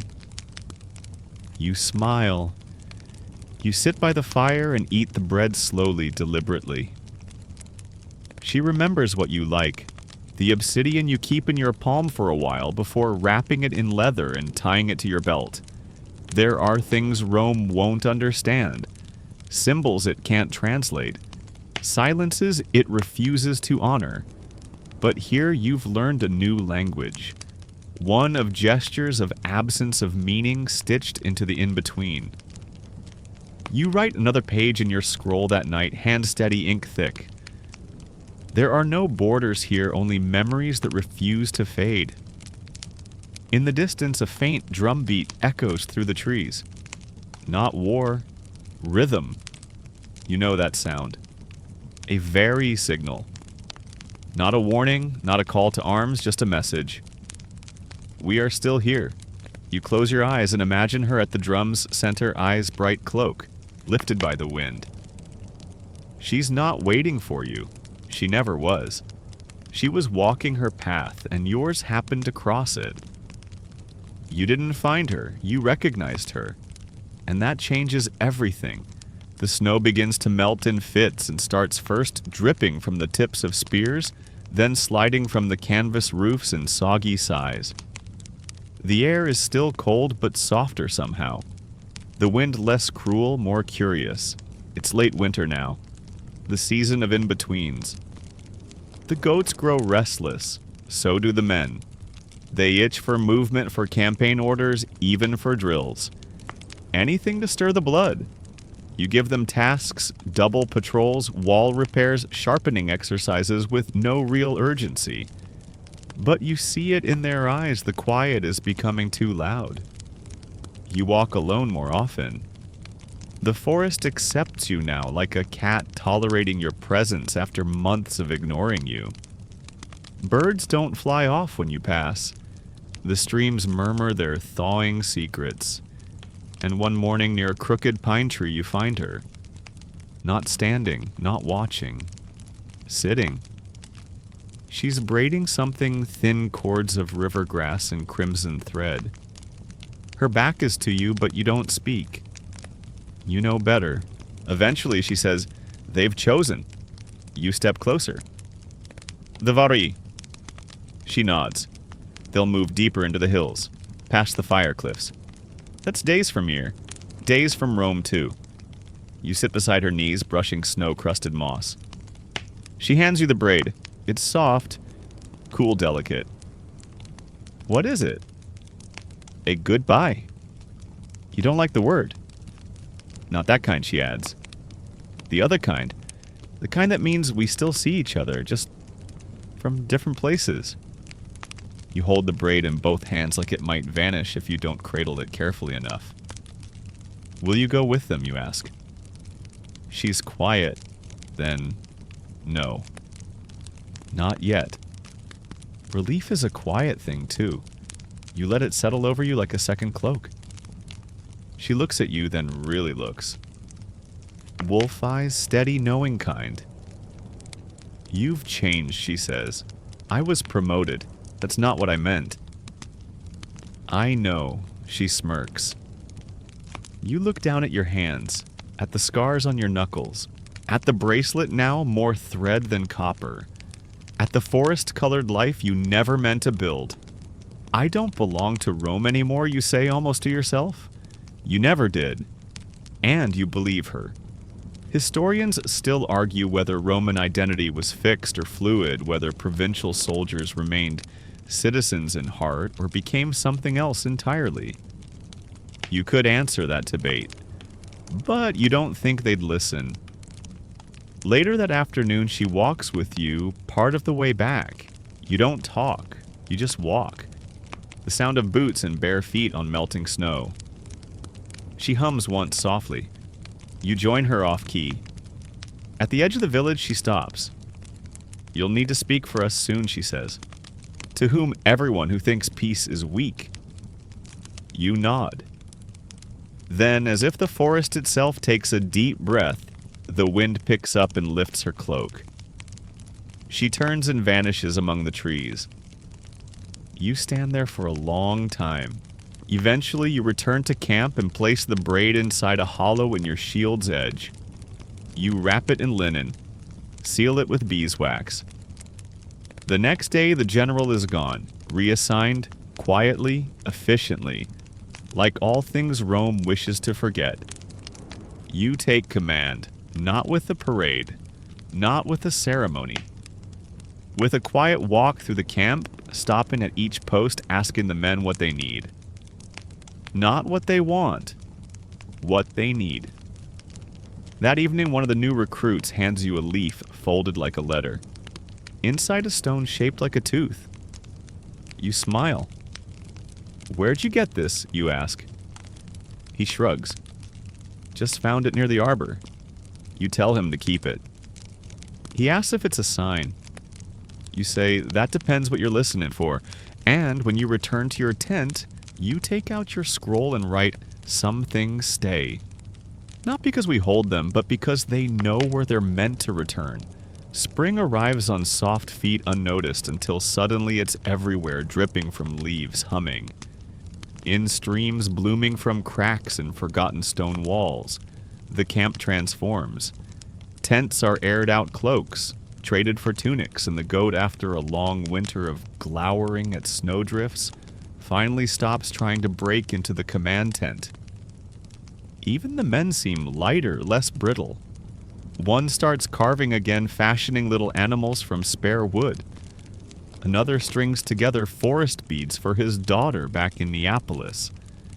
You don't tell them what the symbols mean. They wouldn't believe you anyway. Letters arrive from Rome, of course, they always do.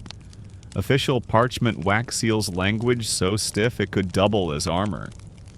They commend your service. They encourage increased assimilation. They authorize minor cultural realignments. You file them away unopened after the first paragraph.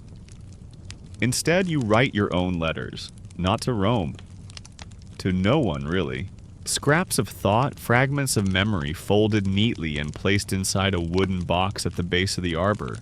One of the men caught you, once saw you kneel there and tuck something between the roots. He didn't ask. He just nodded like he understood. And maybe he did. Historians still argue whether soldiers kept personal altars mixing Roman rituals with local beliefs. You're not doing either. Or maybe you're doing both. Whatever it is, it helps. One afternoon, Publius stumbles into your tent carrying a scroll and wearing the grin of a man who's either been blessed by the gods or finally figured out how to fix his limp with wine. A poem, he says breathlessly, from her people. You look up. She's writing now. No. This isn't hers. It's from an elder. Possibly a priest. Maybe both. It's hard to tell with the Varii. Titles are fluid. He unrolls the parchment and reads, "He came with a sword but stayed with the silence. We offered bread and he brought the wind.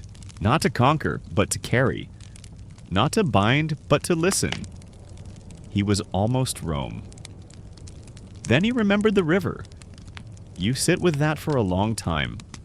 Almost Rome. The phrase stays with you for days.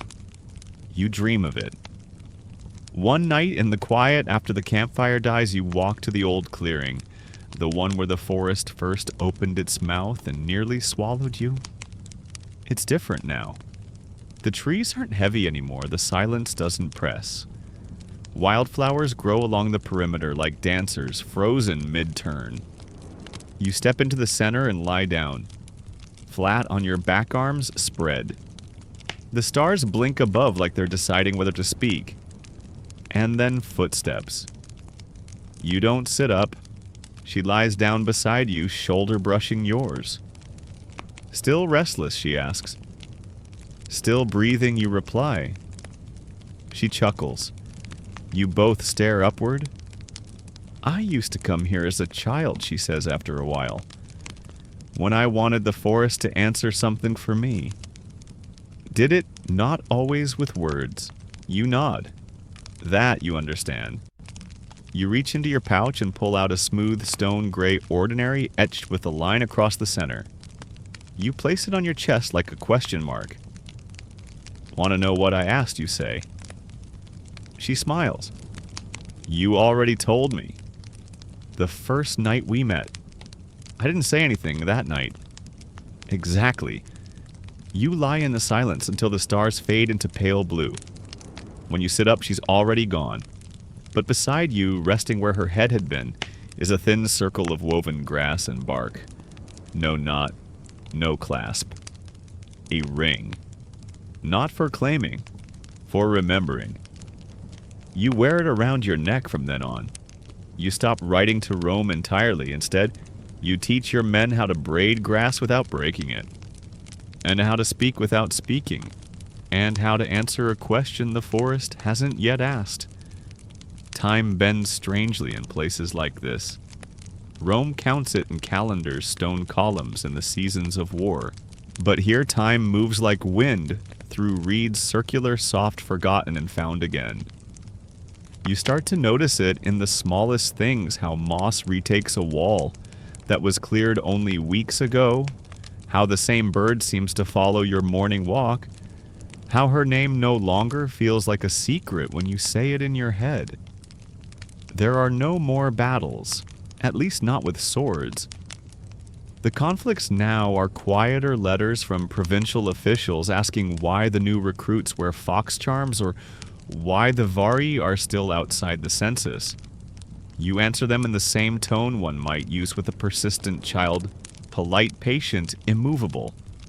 You are becoming something Rome never intended. You are local. One morning you wake before the camp. You walk. Not far, just to the stream that winds behind the barracks.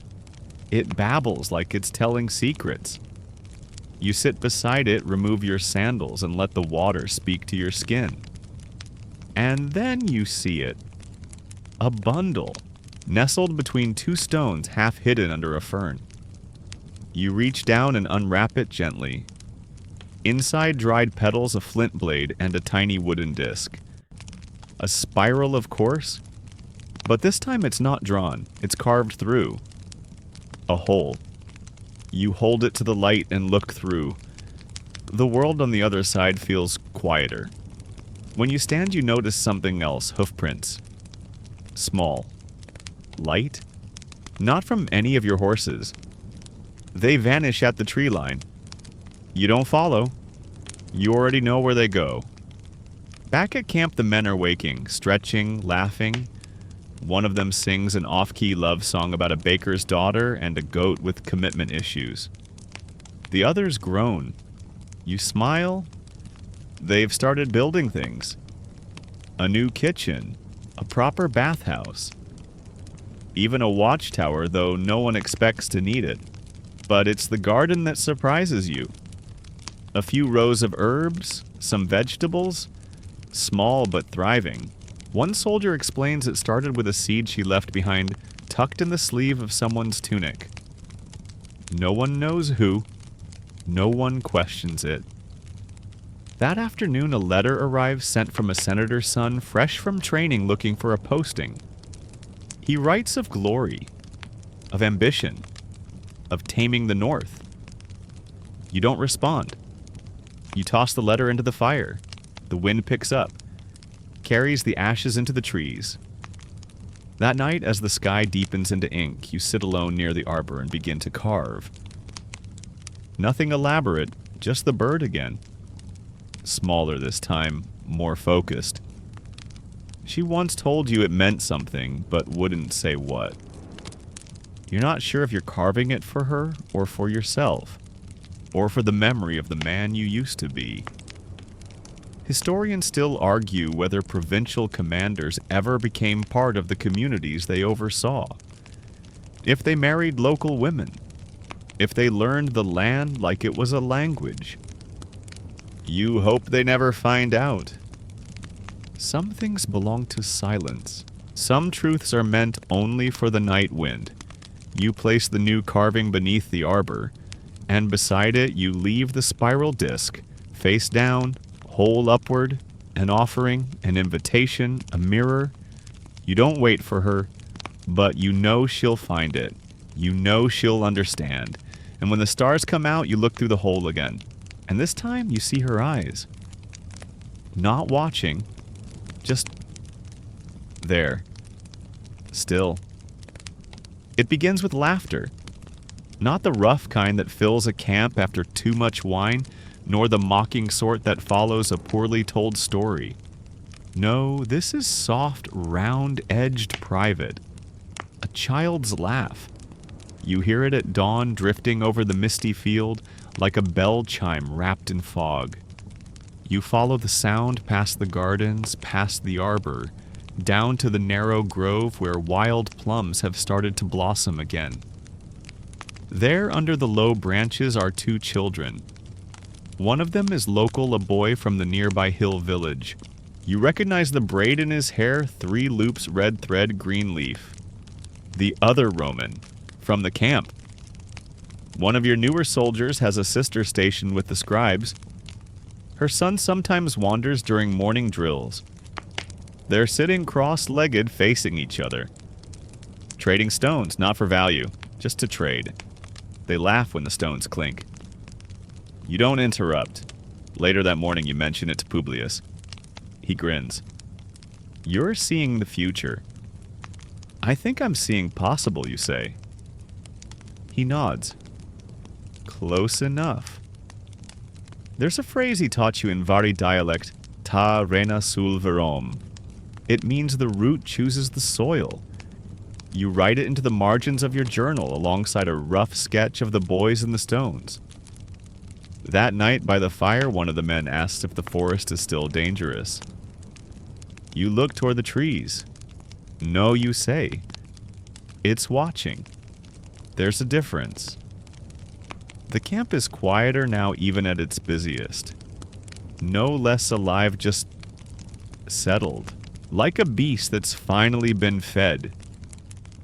You're asked to host a delegation from another province.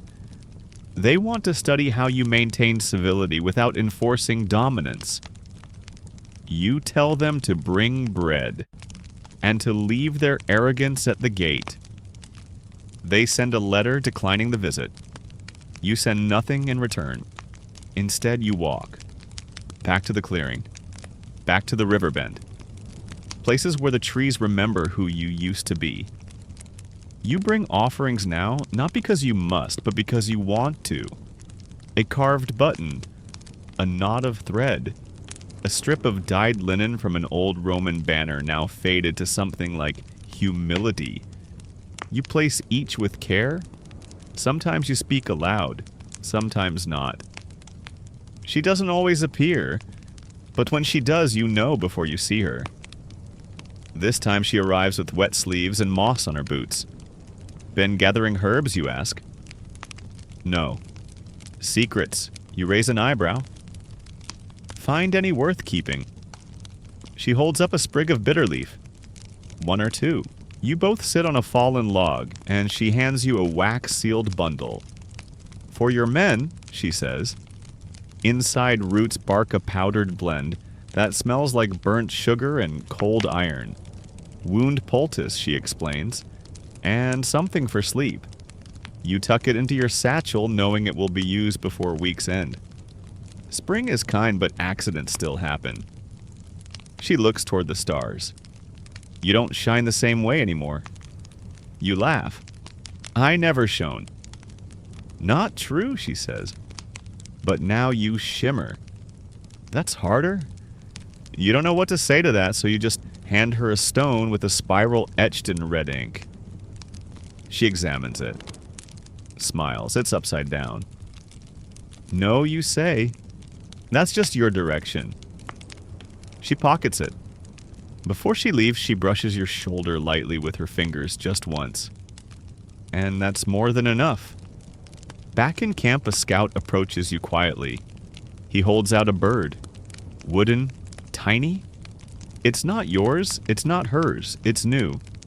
Someone else carved it. You hold it in your palm, stunned. And you realize the story has taken root. Not in stone, not in scrolls, but in people. In hands that now shape symbols from memory instead of instruction. In eyes that recognize the spiral not as a mystery but a path. In children who swap stones like stories. And in quiet men, once soldiers who now ask, "Do you think we could plant another garden maybe near the east gate?" You answer yes. Of course. Always yes. The east gate garden begins with just 3 seeds. Someone jokes they were smuggled in from Sicily lemon balm, maybe. Others claim they were left by a passing druid disguised as a bread seller. But when you press, no one remembers planting them.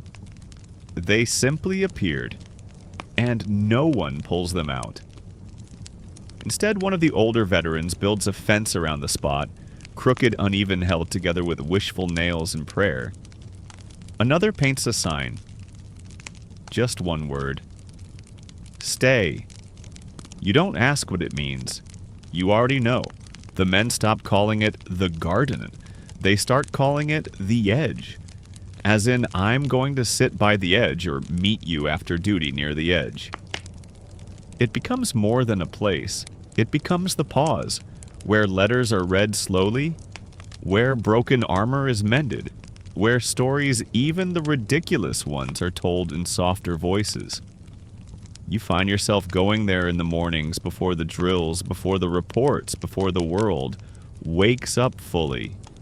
Sometimes with a cup of tea, sometimes with nothing but a breath. One morning the goat follows you. It lies down beside you in a show of solidarity and mild disapproval, as if to say, "So now we're both philosophers." You don't argue. The next festival comes without fanfare. A quiet feast of spring renewal. You let the men decide how to celebrate.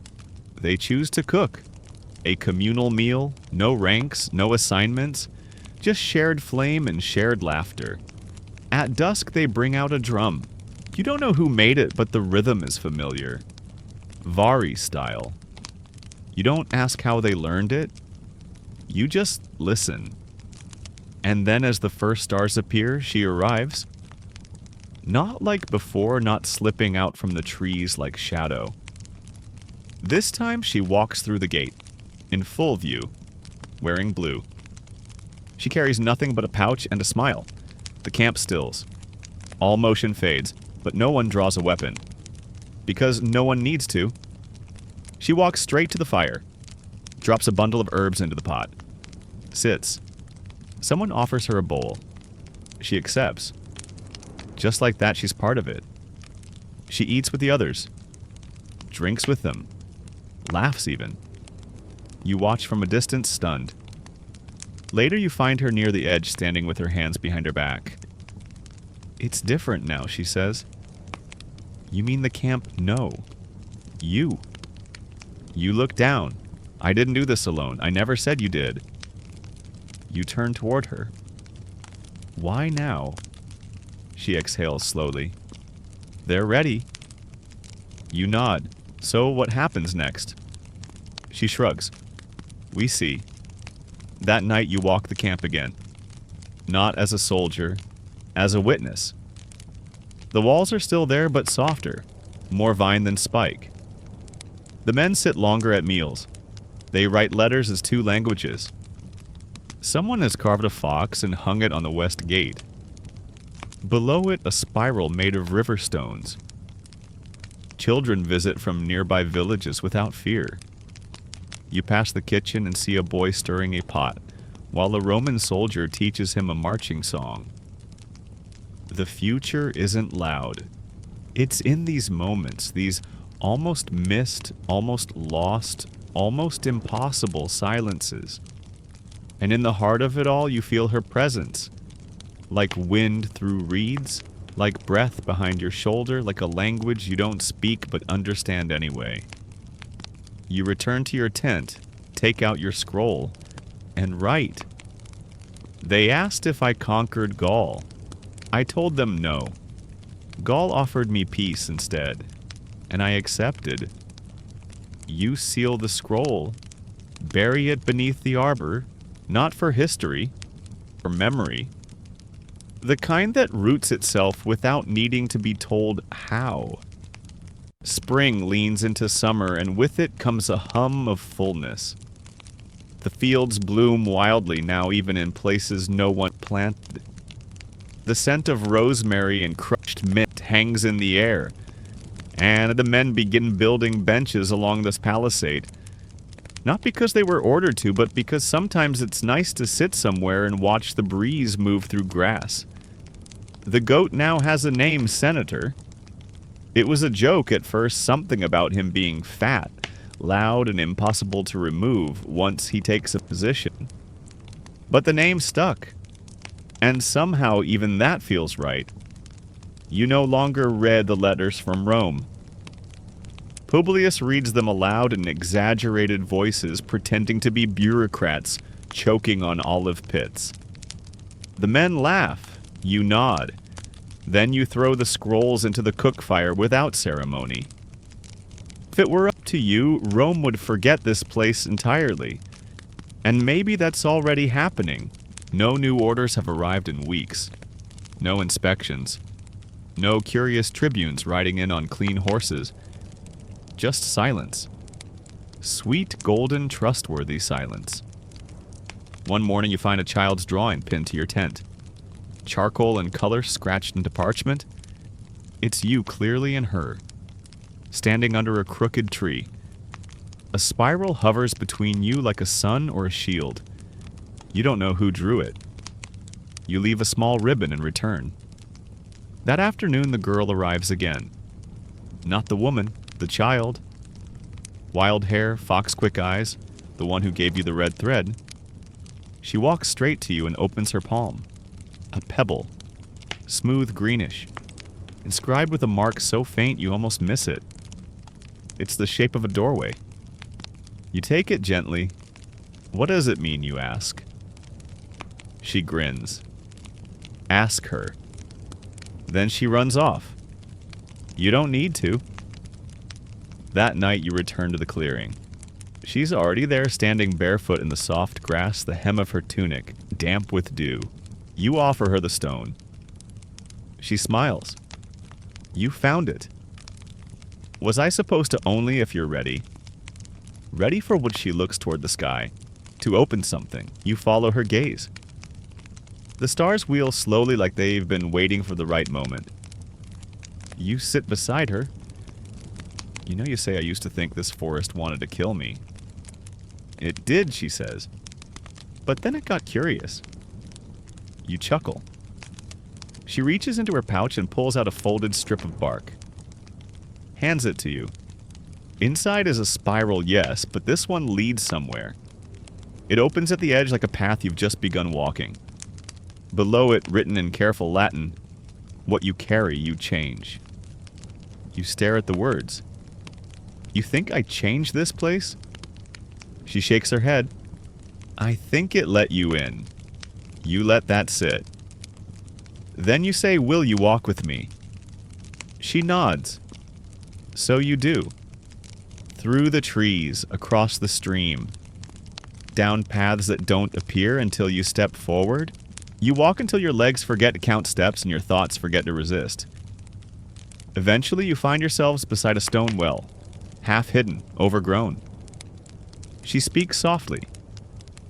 This was my mother's. You trace the edge with your fingers. You don't need to tell me.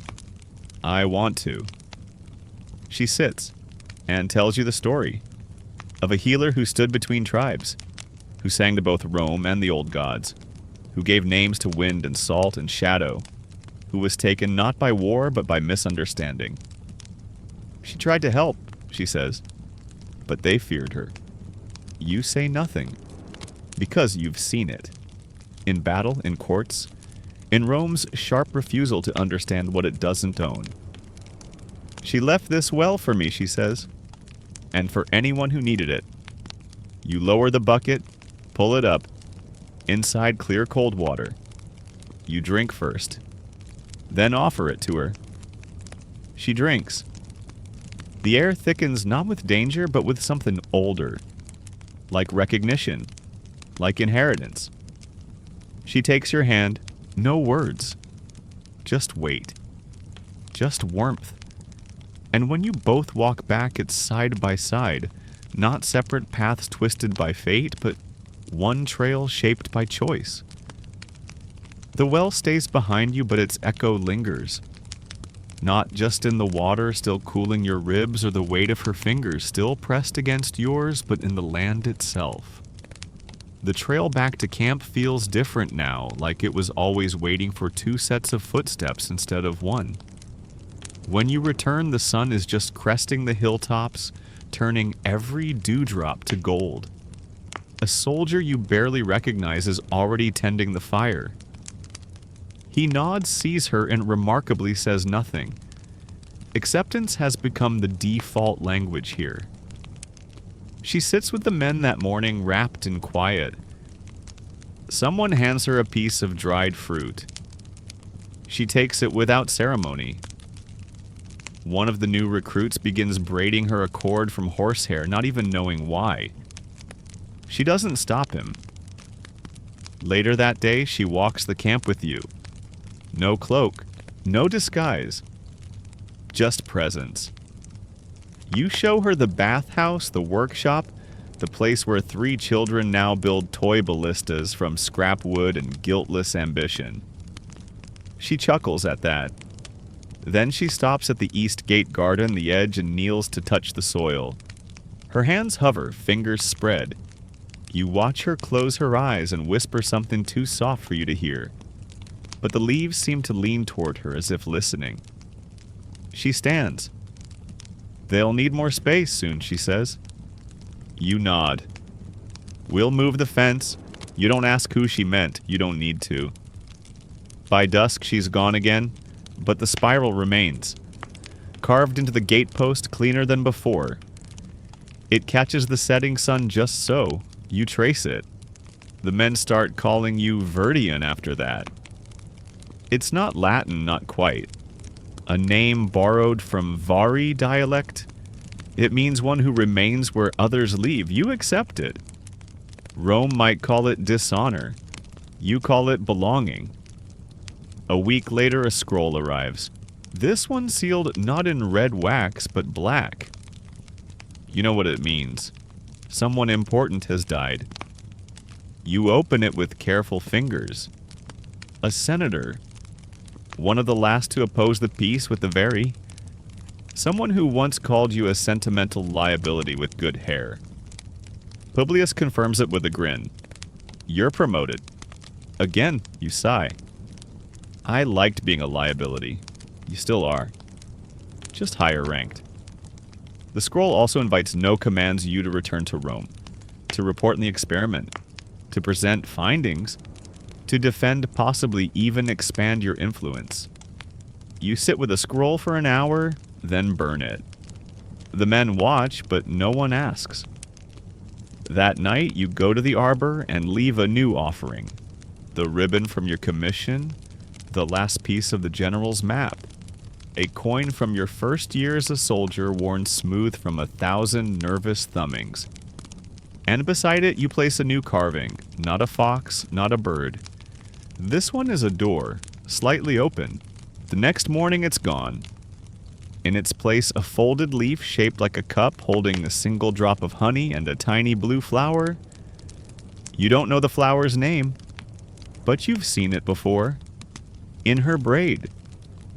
You press it into your journal. Write nothing. The men come to you with questions now, not just orders. They ask if they can build new homes, start new families, whether they'll be allowed to stay here if their contracts end. You answer carefully, but truthfully. Stay if you're called to. Leave if your heart demands it. But wherever you go, take only what listens. They nod. One of them leaves that night quietly, respectfully. He leaves behind his shield and a small wooden bird he carved himself. You place it with the others. There's a box now, half full, or half ready. You don't know which. Summer deepens. The fields no longer bloom in shy bursts, they glow. Golds and greens collide in a riot of wildflowers, and the air is thick with bees' song and the scent of ripening fruit. Life, it seems, has grown bold here. The men begin to shed their titles like old cloaks. Some stop using their Roman names altogether. Publius, to everyone's amusement, now insists on being called Meron, a very name, meaning one who speaks too much but listens well. He wears it proudly. You notice changes in yourself, too. You walk slower. You speak less, but with more weight. You start your days not with commands, but with a cup of tea beside the arbor, where the spiral has now been carved so deeply into the post that the wood is beginning to crack around it. She appears often now, not as a visitor, not as a mystery, just as herself. Sometimes in the garden, sometimes beneath the willow by the stream, sometimes beside you, saying nothing, sharing silence like bread. One evening you walk the fields together. There's no particular purpose to it. You pass the children building a stone circle, a few men gutting fish with grim intensity, and a woman teaching a boy how to listen for birdsong in the branches. You stop at the edge of the old boundary line, the one Rome drew long ago and now pretends never existed. It's quiet, she says. Too quiet, you ask. No. Balanced. That word stays with you all day. Balanced. That night she brings a cloth bundle to your tent. Inside, herbs, folded linen, and a curved silver blade. She sees your face and quickly says, "It's not a threat." You laugh. "I thought it might be an engagement." She tilts her head. "You'd say, 'Yes, I already have.'" She says nothing. Just places the blade beside your pouch and runs her hand down your arm. Later, after the fire has gone out and the camp sleeps, you sit alone under the stars, turning the blade in your hands. It's old, dull in places, but well cared for. The kind of weapon kept more for memory than battle. You think of your first gladius sharp, perfect, made for killing. This one feels like it's meant for something else. Preserving, protecting, remembering. Historians still debate whether Roman soldiers ever truly went native, whether they could live among their so-called enemies and lose none of themselves, whether the empire changed them or whether they changed it. You've stopped asking those questions. You've lived into the answers. The next morning, a boy delivers a message from the Very, a birth, the first in the new northern camp. They ask for someone to name the child in Latin and Very tongue. They ask for you. You ride out that afternoon taking Publius Meron with you. He narrates the journey like a bard at a tavern, composing increasingly ridiculous verses about your life until even your horse seems annoyed. When you arrive, the tribe greets you like a brother. You step into the circular home where the child sleeps, wrapped in fur and silence. The mother nods once, wordless. You kneel beside the child. His eyes flutter open. Dark, wide, steady. You say his Vari name. Thalen, she says. It means between storms. You place your hand on the boy's tiny chest and speak his Latin name, Lucian. Born of light. The tribe repeats it. Lucian Thalen. Between storms, of light. The boy yawns. You smile. Later, the tribe throws a quiet feast. Nothing grand, just bread, stewed barley, herbs folded in damp leaves. But you sit among them and feel with sudden clarity, this is what peace tastes like. You return to camp beneath the full moon. She's waiting, not by the fire, at the edge. She holds out her hand. You take it. She presses her forehead to yours briefly, then whispers, "They've made you a father." You don't correct her. You don't say you've never held a child of your own, because what you're fathering isn't one life, it's a way of living. It's a lineage of listening, and it's already begun. By late summer, the roads vanish under the green. Paths once stamped by boots and carts are swallowed by tall grasses and flowering weeds. The men take it as a sign, Rome's footsteps fading nature, reclaiming the silence. No one minds.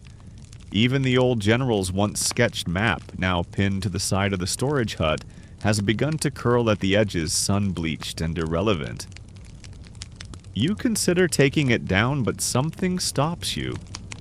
Not out of sentiment, more as a reminder of what almost happened. You spend more time outside now, less as commander, more as gardener, listener, companion. The edge garden becomes a meeting place. A woman from the village comes daily to teach about roots that soothe pain and herbs that steal fever.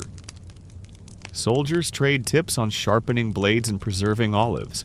One child, a clever boy with a gap-toothed grin, draws spirals in the dirt with a stick and explains to anyone who'll listen that each curve means something different depending on how the wind moves. You offer no correction. She visits you more regularly. Never with a pattern. Sometimes with a story. Sometimes with food. Once with a dead owl she insisted was dreaming wrong and needed a proper sky burial. You helped dig the hole. It felt sacred. One morning you wake to find the fox charm, the first one hanging from your tent post again. But it's different now, newly carved, coated in honey resin, embedded with a tiny seed at the base of its paw. You ask her that night what the seed is for. Memory, she says. You plant it after what she doesn't answer. You don't press. Historians still argue whether symbols like these were messages, prayers, or simply talismans born of love and myth. You've come to think of them as all three. You begin a new project. Quietly. A map. But not of roads, rivers, or Roman claims. Your map is different. It shows where the fox was first found. Where the spiral was carved. Where the boys traded stones. Where the songbirds first mimicked the drum. You draw it with charcoal on linen stitch, the edges with red thread. At the bottom corner you sew a name. This was never yours. It's not meant for Rome. It's meant for whoever comes next. That night, under a too bright moon, she takes you by the hand and leads you eastward past the edge, past even the known paths. You walk in silence deeper into the green. She says, "I want to show you the route." Not a route. The route. It's not a metaphor, it's real. Twisting massive, breaking through the ground like a buried dragon, waking mid-breath. It coils through the soil, thicker than your body. Its bark patterned with thousands of tiny notches, spirals, moons, eyes, teeth, waves. This was here before, even we remembered, she says. We carve into it when we needed to listen. You reach out and press your palm to the bark. It's warm. Your breath stills. You feel a pulse not like a heartbeat but a rhythm. Older than you. Older than her. Older than Rome. She places her hand beside yours. This is what we protect, she says. Not land, not people. This. You nod. And with your free hand you pull the knife from your belt. Gently you etch a line. Just one. A curve that spirals outward, not perfectly. Just enough. A mark of memory. A promise that you were here. She leans her head against your shoulder. Neither of you speak. There's nothing to say.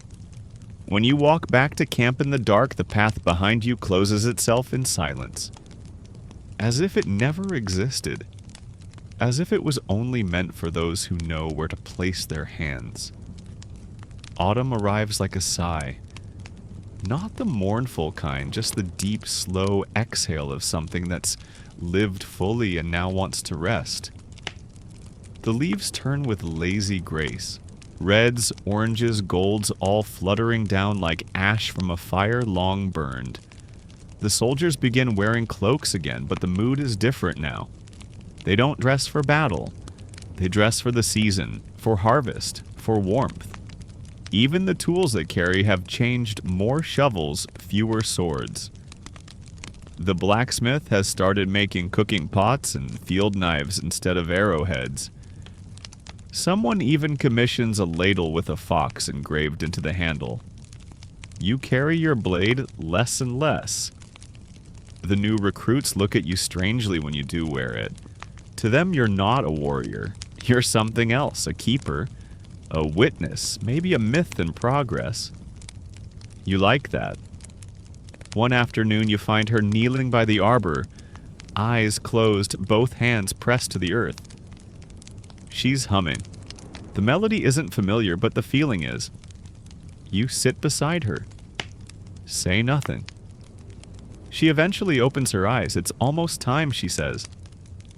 You ask for what she looks at the horizon, for the turn. She doesn't explain further, but you feel it. In the way the shadows linger longer now. In the way the wind no longer just brushes your skin, it slips beneath it into your chest where old things sleep. That evening she gives you a bundle. Inside a woven sash patterned with symbols you've only seen once before on the bark of the root. You'll wear it when they come, she says. Who? She shrugs. Whoever doesn't understand what this place is. You nod. So, everyone, she smiles. Almost. The sash feels heavier than it should. Not in weight, in meaning. You drape it over your shoulder just once. Just to see. The men notice, they don't comment, but the next morning 3 of them wear cords around their arms. Similar pattern, wrong colors. They try though. Later you meet with a group of elders from the village. The meeting's meant to be about trade logistics barley versus salt goats versus linen, but ends with a long discussion about stars and why some birds fly south and others don't bother. You walk back alone and find another charm on your tent post. It's not a fox, not a bird, not a door. It's a leaf, carved from bone, dyed green at the edges, tied with 2 threads, red and gold. She appears beside you without sound. Change, she says, nodding toward the charm. You turn it in your hand. Is it a warning? She shakes her head, a welcome for what she doesn't answer. Instead, she says, the elders want to invite the soldiers to the fire circle this year. You blink, all of them. All who still listen, you agree without hesitation. The ceremony is 3 nights away. The preparations are already underway. Herbs, braided paths, swept feathers tied to gateposts. On the night of the fire, she meets you in the clearing. You wear the sash, she says. You remembered. You say, I never forgot. The fire's lit. It burns blue. Not from fuel, but from choice. They say the Vari fires change color when the land accepts something. Tonight, the fire burns without smoke. Men and women dance not in lines, not in pairs, but in patterns. Some spiral outward, others inward. At one point, a soldier one of yours laughs so hard he falls over trying to mimic the steps. A local child helps him up. They keep dancing. You and she sit together. She leans her head against your shoulder. No conversation, just rhythm, heat, memory. At the edge of the firelight, someone begins to sing. It's an old song. You recognize the tune. She once hummed it in the dark when she thought you weren't listening. You hum along this time. And this time she hears you. The morning after the fire circle, the camp doesn't stir until the sun is high and smug in the sky. For once, no one rushes to drills or patrols. Even Senator the Goat sleeps late curled. Beside the smoldering ash like a priest who partied too hard. The air is thick with wood smoke and leftover laughter. Footprints crisscross the clearing boot, and barefoot young and old, blurring the lines between Roman and Veiri like chalk in the rain. You rise slowly, a little sore, still wearing the sash. She's gone again, as she often is after nights of meaning. But you find something waiting where she'd sat beside you, a folded piece of bark, sealed with wax and pressed with a single spiral. Inside a small sketch of the clearing, the fire in the center, the figures dancing around it. At the bottom, written in her hand, "This is how stories begin." You press it flat and slide it into your journal. That day, the wind shifts. From the south. The Roman way. You smell it before you see them oil leather order. Visitors. An official delegation from the provincial capital, not military, not yet. 2 scribes, 1 young tribune, and a civil inspector with the expression of a man who hasn't seen dirt in years. They dismount awkwardly, swatting at bees. "I assume you're the acting commander," the inspector says, already consulting a scroll. You nod. "We're here to assess the integration status." You nod again. You've heard the phrase before. It means, are they Roman? Yet you lead them through the camp. You show them the barracks, the kitchen, the new forge, the edge garden. They squint at the spirals. One scribe murmurs, "That's not regulation." The other writes it down. The tribune, young, nervous, asks, "Do the locals obey curfew?" You glance at the horizon. They obey the moon. He doesn't know what to do with that. They stay one night, just one. Long enough to be served food they don't recognize, to be sung to by children, to be given tokens by people who smile without fear, and long enough to watch you and her sit together by the fire. You say nothing during their visit. Neither does she. But it's clear this isn't a border anymore, it's a place. That night, the inspector sends a message via writer. You don't read it. The next morning, before the sun even warms the gate post, the visitors leave. No ceremony, no threats, no judgments. Just a scroll left behind rolled, neatly sealed with black wax. You burn it without opening it. That afternoon, the men begin building a stone bench under the arbor. No one tells them to, they just do it. When you ask why, one shrugs and says, "People always end up here anyway." That evening she returns. She wears red, an uncommon color for her. Why red, you ask? For endings, she says, and beginnings. She sits beside you. You watch as a group of boys carve new charms into the post leaves. Flames birds in mid-flight. You're leaving soon, you say. She doesn't deny it. The river is calling, she says. There's a tribe downstream that's asking questions only I know how to answer. You swallow. You'll come back. She doesn't promise, but she takes your hand and slides something into it. It's your first bird. The one she took. The one you thought lost to the snow. I kept it safe, she says. Until you were ready. You don't ask ready for what, you just nod. She leans in and for the first time kisses your cheek. It's not rushed. It's not farewell. It's something older. Then she leaves. No dramatic exit. No final look. Just a ripple in the air like a whisper carried downstream. You stay at the edge a while longer, then rise, and place the bird on the new stone bench. It stays there through the night, watching, listening, belonging. You think the loneliness will feel sharp.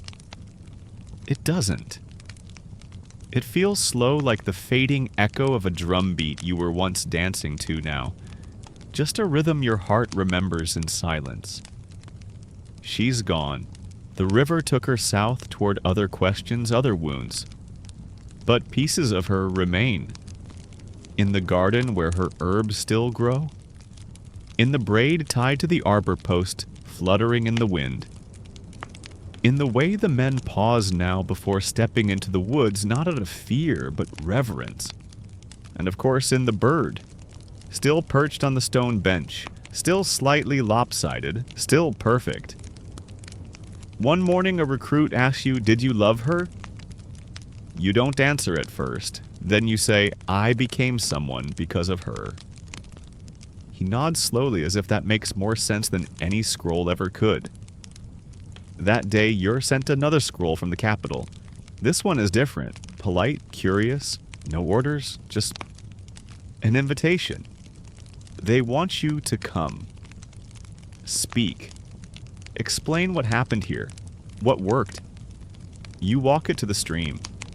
Let it soak. Watch the ink bleed away like a wound, remembering how to close. When it's soft enough, you press it into the earth beneath a foxglove and forget it existed. Instead, you turn your focus to the school. Yes, school. It begins with a lesson in whittling. Then some numbers. Then Publius Moran teaching 2 boys to write their names in both Latin and Very script.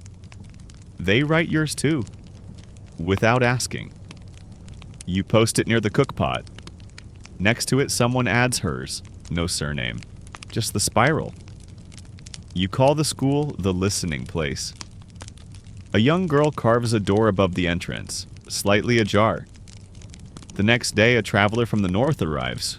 Not Roman, not quite Varii, just someone searching. He says, "I heard there was peace here." You invite him in, feed him, show him the garden, let him sit on the bench beside the bird. He doesn't ask questions, he just watches the fire for a while and whispers. It feels like home. Later he asks to stay. You give him a spot near the edge. That night you lie awake beneath the stars. No torch lit. Just breath and dark and memory. And in the quiet between heartbeats you swear you hear it. A hum. Faint, not from the trees, not from the wind, from the root. Still alive. Still listening. Still holding your mark. You get up and write. Some roots stretch beyond the earth. Some carry names not water. And some, if tended long enough, will outlive the ones who carved them. You place the scroll in the box beside the others. It's almost full now. Just a few more pages. The morning comes heavy with dew and the laughter of someone learning to whistle. You find a new charm on your cot. A circle of grass. Inside it, a single red thread. She's far away now, but not gone. Never gone. The mornings come cooler now, mist clinging low to the fields, softening the world, erasing outlines until only motion tells you where the living things are. The camp breathes differently. It no longer wakes to barked orders, but to murmurs children's footsteps, the slow rhythm of chopping wood or stirring porridge. Even the goat senator has mellowed. He no longer tries to invade the latrine hut. Mostly. Your hair is grayer now. The mirror, when you bother to look, shows lines along your brow you didn't remember earning. But the strange thing is, you're not tired. If anything, you feel more awake than you ever did under the banners of Rome. You take long walks beyond the perimeter now without escorts. The men trust the forest. The forest you suspect has finally accepted that you're not here to draw straight lines where none belong. One evening, you find a group of children gathered beneath the arbor. One of them is reciting a story, haltingly dramatically full of flourishes. You catch the thread midway, a tale about a Roman soldier who got lost in the hills and was turned into a bird for speaking too loudly. You chuckle softly. It's not inaccurate. When they see you, they offer you a seat. The storyteller, a girl with hair like tangled sunflowers, leans in close and asks, "Did it happen like that?" You nod, more or less. She grins like you've just confirmed magic. That night, you write the story down exactly as she told it. Even the part where the soldier turned bird steals figs from the emperor's breakfast tray. Especially that part. You place the scroll in the box, only 3 spaces left. That thought stays with you the next day. It's not sadness, not exactly, more like the realization that endings don't come with fanfare, they come with breath, with bird song, with the last corner of a spiral. You visit the old clearing again, the place where it all cracked open, where the forest first taught you the shape of fear, and then the shape of mercy. You kneel at the base of the twisted root. The bark has changed. Your mark remains, but now around it, others have joined. Tiny spirals, circles, hands, eyes. Someone has even etched a goat. It's crude but unmistakably senator. You press your hand to the root. This time it doesn't hum. It pulses. You smile and leave something behind your sash. You wrap it carefully, knot it through a curve in the bark, where it can hang like a story no longer in need of retelling. On your way back, you pass the river. You stop and stare as if the current might send a sign, and there caught between 2 reeds you see it, a feather, black, tipped in red. She's not here, but she's still sending messages. You pick it up, press it to your chest, then let the river take it again. Later, back at camp, a traveler from the coast arrives. He's young, hopeful, a bit too loud. He carries a satchel full of herbs and a hunger to learn. He tells you he's heard of this place where Rome listens instead of shouts. He asks if he can stay.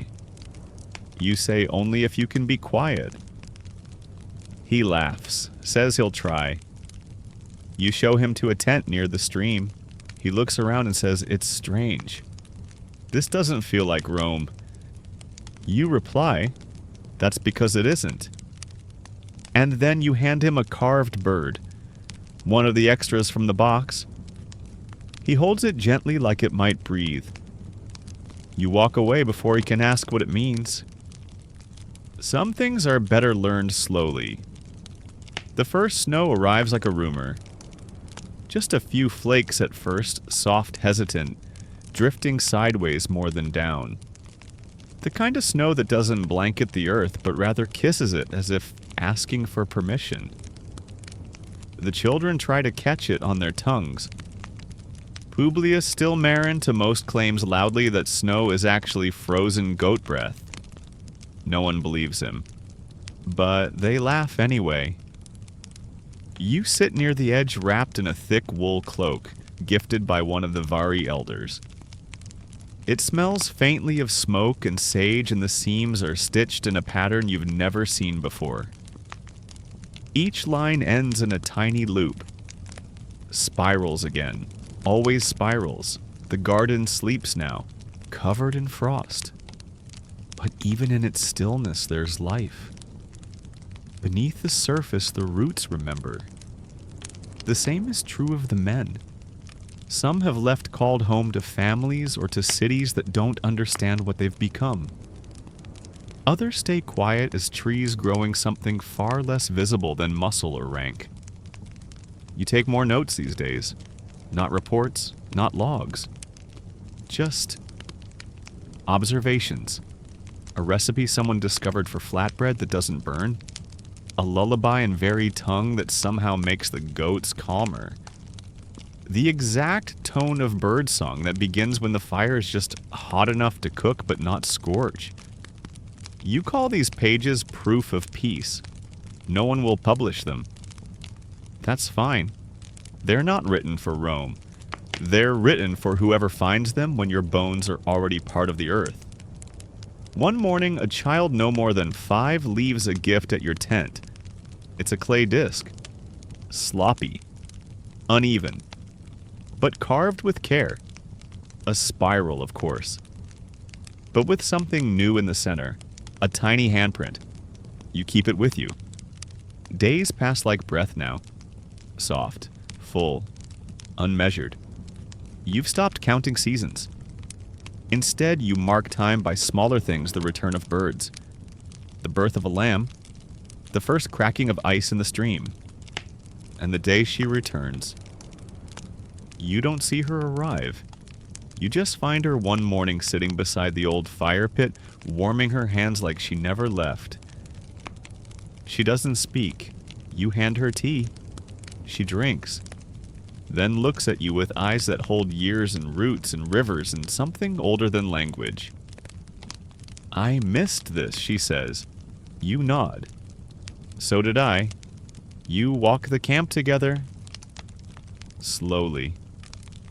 She nods at the changes: the new gate, the carved benches, the tiny painted mural of Senator the Goat, saving a baby from a runaway wheelbarrow. Totally fictional, but beloved nonetheless. When you reach the arbor, she stops. Traces the stone bench with her hand. The bird is gone, taken by someone months ago, probably a child. In its place, a row of tiny pebbles arranged in a loose spiral. She smiles. Still listening, she says, "That night you host a fire, not a feast, not a festival. Just a gathering. People come. Sit. Share. Someone sings the owl dreaming song. Someone else recites the story of the lost soldier who became a bird. She listens, laughs, then adds a verse of her own, one about a girl who taught a fox how to dance. The children are rapt. You sit beside her in the firelight, both quiet now, both full of something unspoken but complete. No need for more, no need for less. The snow begins again, heavier this time, but no one moves to leave. They just sit under the falling white, wrapped in stories and breath and something like belonging. You close your eyes, and the world hums. The snow deepens. By morning, the world is muffled in white, softening edges, erasing footprints, turning even the loudest voices into hushes. The camp adjusts without fanfare. Paths are cleared, fires burn longer, blankets are shared without needing to be asked. Even Senator wears a makeshift cape now stitched from a patch of very wool. He hates it, but he wears it. Mostly. You wake earlier those days. Not because you must, but because you want to witness the stillness before others rise. It's become a kind of ritual. You sit at the edge of the arbor, steaming cup in hand, and watch the sky change colors.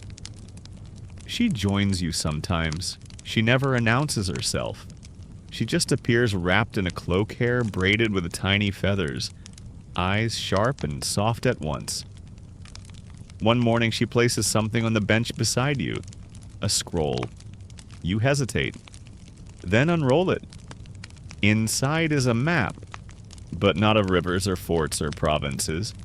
It's a map of here, but from above, as if someone had climbed the clouds and looked down, not to claim, but to understand. You ask you drew this. She nods. For the ones who come next, the lines are delicate. Spirals mark points of memory. The root, the fire pit, the stream, the stone bench, a small fox in the corner curled up and sleeping. You trace a line near the top. "What's this A place I haven't been yet?" she says. "But might go." You fold the map gently and tuck it into your journal. That afternoon, the children begin building snow walls. At first, it's a game. Then it's a city. Then a theater. By sunset, they've created an entire story world out of snow and laughter. You watch from a distance. Then walk over and ask if there's a role for an old Roman with stiff knees. They hand you a stick and crown you King of Quiet. You accept the title. Gravely. Later, when the stars are beginning to peek through the clouds, she finds you alone near the arbor. "I'm leaving again," she says. You nod. "I know. This time I don't know when I'll return." You take a breath. "I don't need to know." She kneels before you and ties something to your wrist, a bracelet woven of grass and thread, and a single tiny seed. For planting, she says. Wherever you land, you say nothing. She stands, presses her forehead to yours, and whispers. You kept the door open. Then she's gone. No sound, no snow disturbed. Just gone.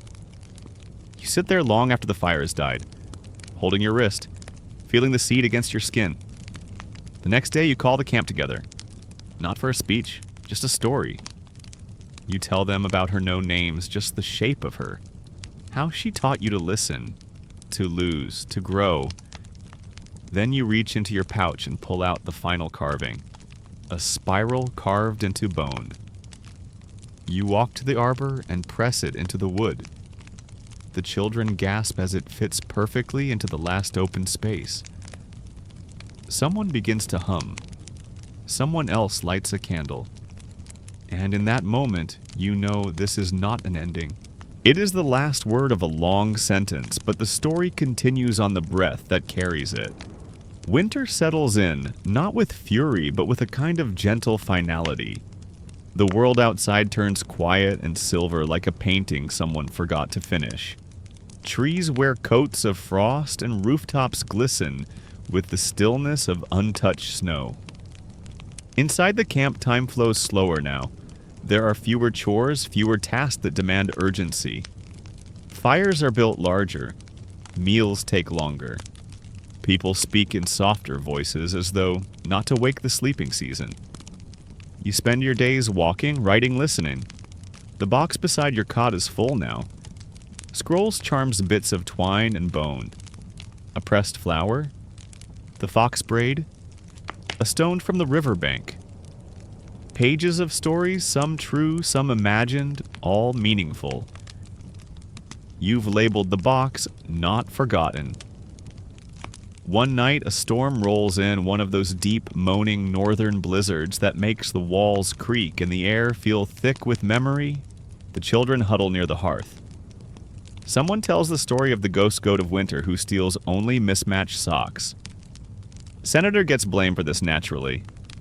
You smile, then return to your journal. There's one entry left to write. You dip your pen, pause, then begin.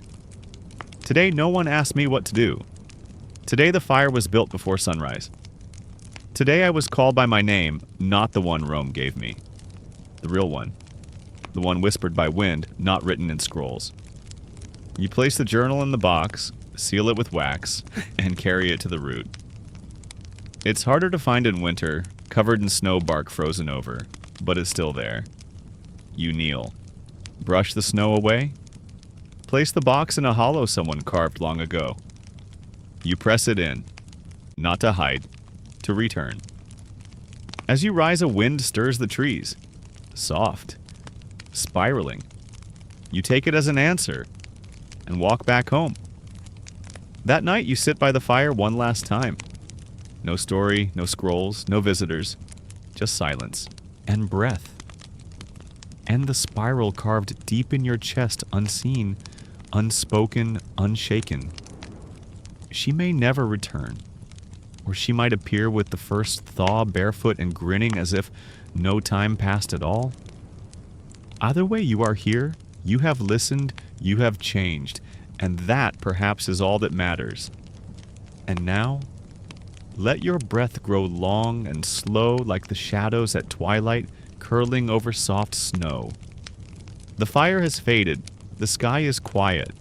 The story has found its end, but your dreaming does not have to. You are safe here, wrapped in layers of memory and warmth, nestled between the snow and the stars. The cold can't reach you. The wars are far away. The voices have hushed. Only the wind remains weaving through the trees, gently humming the last verses of an old, old song. You've walked long roads tonight, through forests and firelight, through battlefields and gardens, through the hush of ancient roots and the hush of newly carved peace. Let your mind drift now like a feather on the river, unhurried and held.